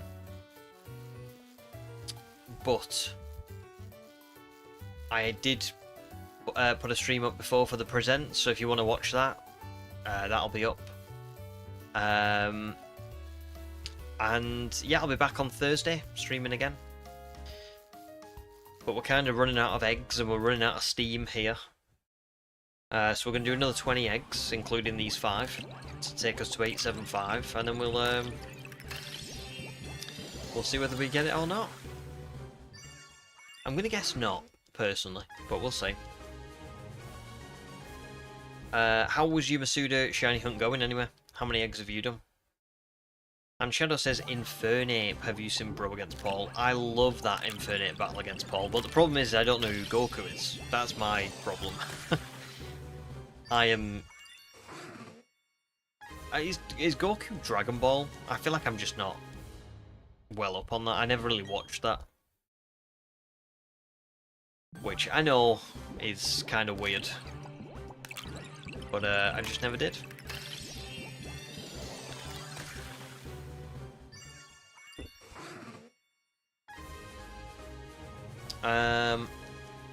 100 so far, you want a shiny Talonflame. Very nice. 100's pretty good progress as well. Pretty good. The great thing about Masuda is, I mean, despite looking at my 859 eggs, it can happen at any time, you know? It really can. So, I know every shiny hunt can happen at any time, but I just feel like with 1 in 4096, it's obviously so much higher that you're just less likely to, aren't you? Whereas with Masuda, because it is only 1 in 683, you're always, every egg can feel a lot more likely to get a shiny out of. My 860 obviously is not really demonstrating that, but in a normal world, it would. We're actually coming up to, once you just bear this in mind, so 900 eggs will be 30 boxes, won't it? 30 boxes of Swinub. We're virtually there as well. We're at 20... Well, in 10 eggs time we'll be at 29 boxes. 29! I think. It's late. I've had a long day. I don't know whether my math is mathing, but I feel like that's right.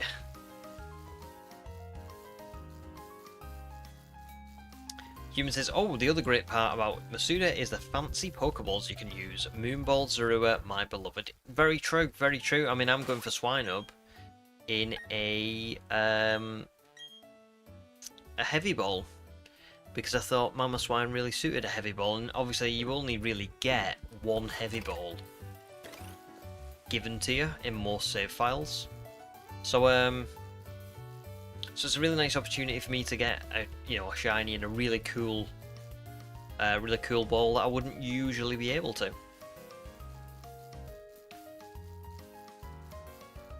And I can attest that as well, because to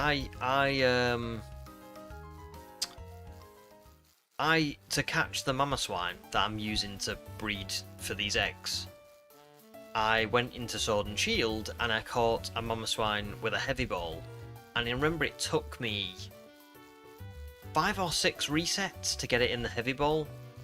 Now, Mamoswine is a massive Pokemon, so really that should have been a fairly easy catch, but it wasn't. So, finding a shiny in these balls that are a bit more rare, a bit more desirable, it's not always possible when it's like an overworld Pokemon.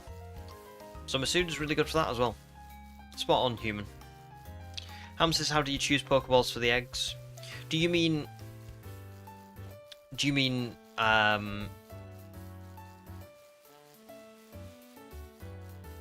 like, how do you get eggs that have those Pokeballs? Or do you mean just like personally, how did I choose Heavy Ball for Swinub? Like, why did I do that? Jake says, Talonflame is your flame body Pokemon for hatching too, and it's such a good shiny. Yeah, Talonflame is a gorgeous shiny. It's kind of like, it's not, I wouldn't say it's obviously not subtle, but it's not like out there. It's a really nice one. I agree.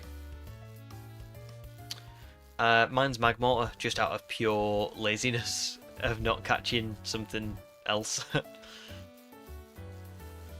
Cam says, on my first Masuda shiny hunt, I got it on the 6th egg. Oh, you lucky devil. That is very cool. What was the Pokemon that you were shiny hunting for? That's very good. And then there you go. Human has kind of answered your question anyway. If you breed with a Pokemon of another species, the ball will always pass from the mother. But if they're the same species, it's 50-50 who passes it down. Master Balls and Cherry Balls can't pass. Which it will then default to a standard Pokeball. With Ditto, so I'm using Ditto and Swinub. Sorry, Ditto and Mamoswine. Mamoswine is in the Heavy Ball, and it just passes it down in the Heavy Ball because it's Ditto. So that's good. Good stuff.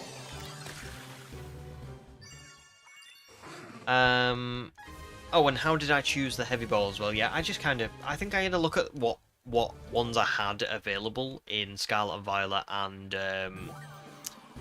Sword and Shield. And I just kind of looked at Mamoswine and I went, heavy ball suits, like, it is a big, monstrous kind of Pokemon, isn't it? I'll go with a heavy ball. And plus, heavy ball is probably one of my favourite sort of Pokeballs. And you just don't get the chance to use it all that often, so whenever I get a chance, I'm like, yeah, I'll use that. The only other one I've used was for Blood Moon Luna in Scarlet and Violet. Shadow hits the Pokeballs you get from Kurt. They were cool when they released, but now it's just an excuse to have a Pokeball similar rarity to a Master Ball, but not a Master Ball. That's fair. That's fair. I feel like I've never really bothered with them either. So yeah. Cam, it was a Spiritomb. Oh, that is good. That is some good luck. Damn, congratulations.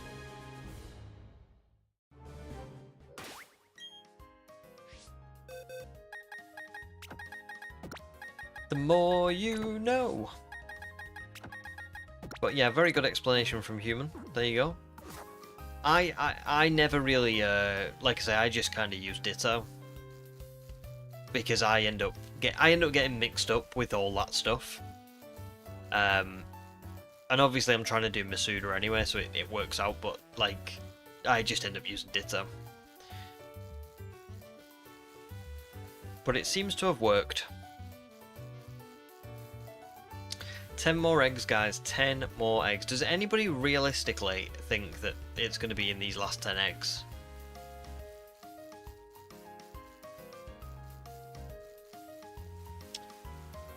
I am going to have a little bit of a look at what our chances of hatching this is.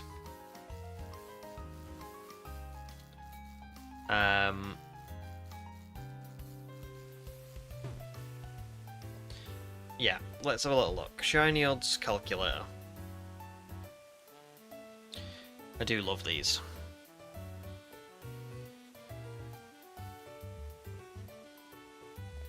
So this is 1 in 683, because I don't have the charm and everything. Encounters, I am at 865. I used this a lot during the Motorstoke Shiny Hunt. So, our chances currently of seeing a Shiny after 865 encounters is 71.84%. So, it's not really up there. When I was at Motorstoke levels, it was literally like 99.3% or something like that. Like, it was ridiculous. However,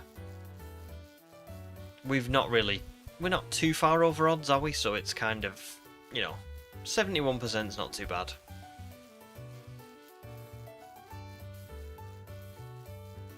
Of course, it's going to be 888. Oh, just missed out. That'll be hilarious if it is. Excelsior says 869 is going to be the Shiny Trust. Interesting. 4 eggs away, I'd be very happy with that. Oh, Wookie, I was lurking during those Motorstoke streams, but too shy to come and say hi. Oh, I'm glad you eventually did, because you're very much a treasured part of the community now. Man, I didn't know how you pushed through and got that done. I don't know if you saw like any of the ones towards the back end. I was a bit of a broken man. I think now I've done a Motorstoke, if it happened again, I would be sort of okay to carry on because I've done it. Don't get me wrong, I would not necessarily like be happy about it because that was a ridiculous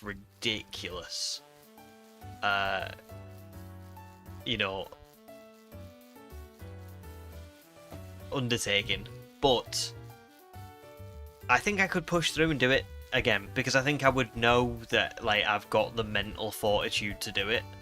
But back then I was a bit like, you've got to bear in mind, I did Let's Go Pikachu, Scarlet, and Legends Arceus, and they were all really quick shiny hunting games to play. Then I did BDSP, and I got my soft reset Chimchar in 99 encounters, and I got like every shiny in that run was under odds. So I got like crazy lucky, and then we went into Sword and Shield, and I got my first 2 shiny hunts for like 300 encounters and 414 encounters, and then the Slowpoke was like 2,000, and then Motorstock, and it was just like back down to earth. It was like, oh god, this is what it really can be like. So so yeah, I think if it happened again, I could do it. I just think it was crazy back then. That was a pretty pivotal moment. Human says we got through it with moral support, stubbornness, and mental health break streams in Kitakami. Exactly. And I think the thing as well now is I've done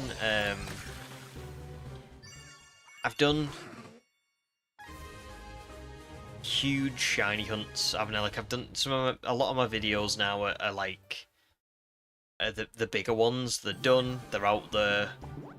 Over the next couple of years, I've got some nicer ones to look forward to, like the Legends Arceus Stream Team Quest, Legends ZA, Indigo Disc, Violet Full Odds, but Violet Full Odds, let's be honest, is still like it's easier than this. So yeah, I think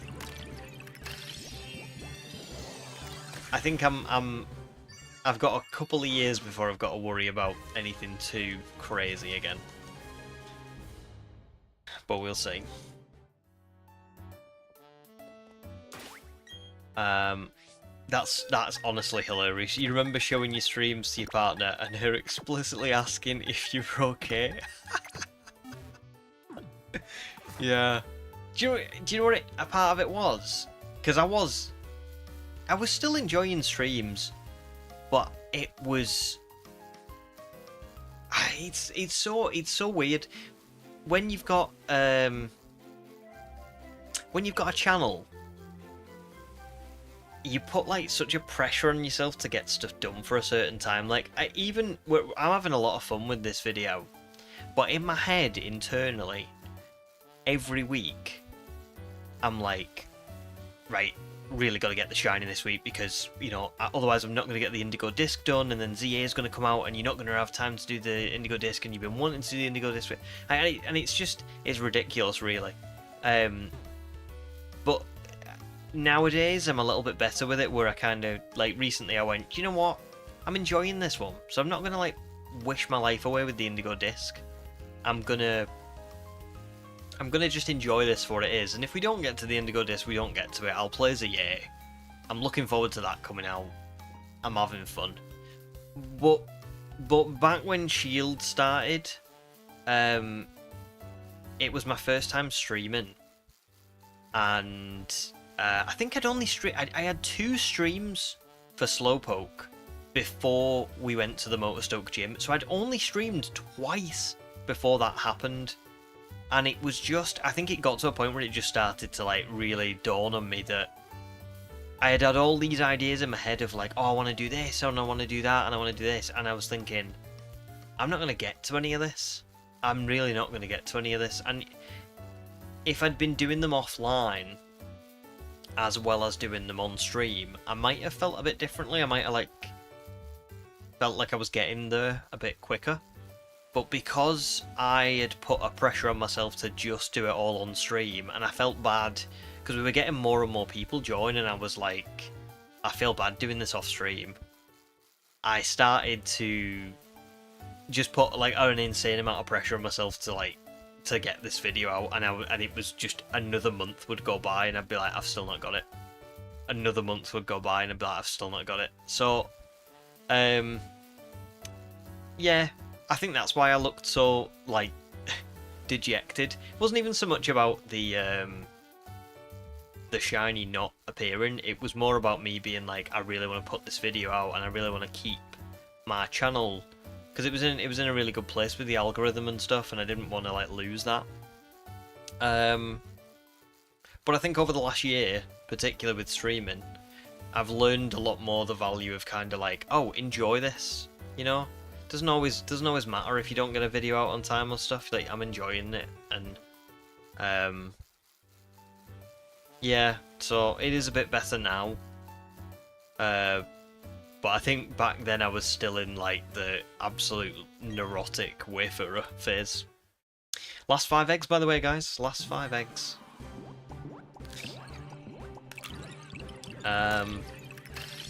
You're right. Yeah, it was my first time ever going over odds. It was my rite of passage, and I do look back on it fondly, even though I didn't look back. I wasn't enjoying it at the time. Pretty sure Twice is right. There was the one full stream and one cut short because of the shiny appearing. There you go. Yeah, crazy, isn't it? Wookie says that was a brutal hunt. I'd never be able to do anything like that, but I'm sure it made the eventual shiny feel even better. I must admit, when it appeared, it was really. It's a shame I didn't get it on stream, but I was just at a point where I couldn't. It was just going on for too long, so I was like using every available moment I had, and I think it did. It was unbelievable when it happened, but just nuts in the sense of how long it took. I will say I never thought I could do anything like that. I'm not. Obviously, everyone's got the limits, but it's just funny because I always thought that my limit would have been, you know, way before that. And I'm very grateful that I started streaming because if I'm honest, I have no idea what I would have done if I was offline. Would I have cut it short and done a different shiny hunt? I don't know, but I carried on, and I'm very glad that I carried on because it's like a core memory of the channel now, isn't it?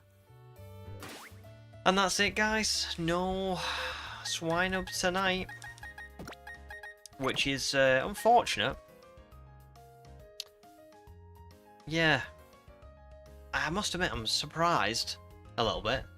875, we got 190 hatched tonight, which is pretty good, really. Considering we had an hour for the presents as well. I think that's not bad, all in all. It was obviously a much shorter stream, wasn't it? We've got... I'll schedule the Thursday stream now, but obviously you guys all know that I'm streaming on Thursday anyway, so there you go. But thank you very much again for all your support tonight, especially specifically with the presents. A lot of you showed up to that, and I'm really, really touched. So thank you very much. I had a lot of fun doing that, and I'll definitely do that again if you guys liked it. And yeah, we'll continue for a SHINY Swinub on Thursday. Oh, no probs, Wookie. You'll be out on Thursday giving a research presentation, but best of luck. Thank you very much. Well, good luck with your research presentation as well. Yeah, that sounds awesome. Yeah, and same for everyone else. Have a lovely Wednesday, and then have a lovely Thursday, and then I'll see you. It won't be long now, really, will it? So that'll be good. And yeah, thanks so much again. I'm just so happy. You're all awesome, and I really appreciate every single one of you. So thank you very much. Yeah, au revoir, guys. Au revoir.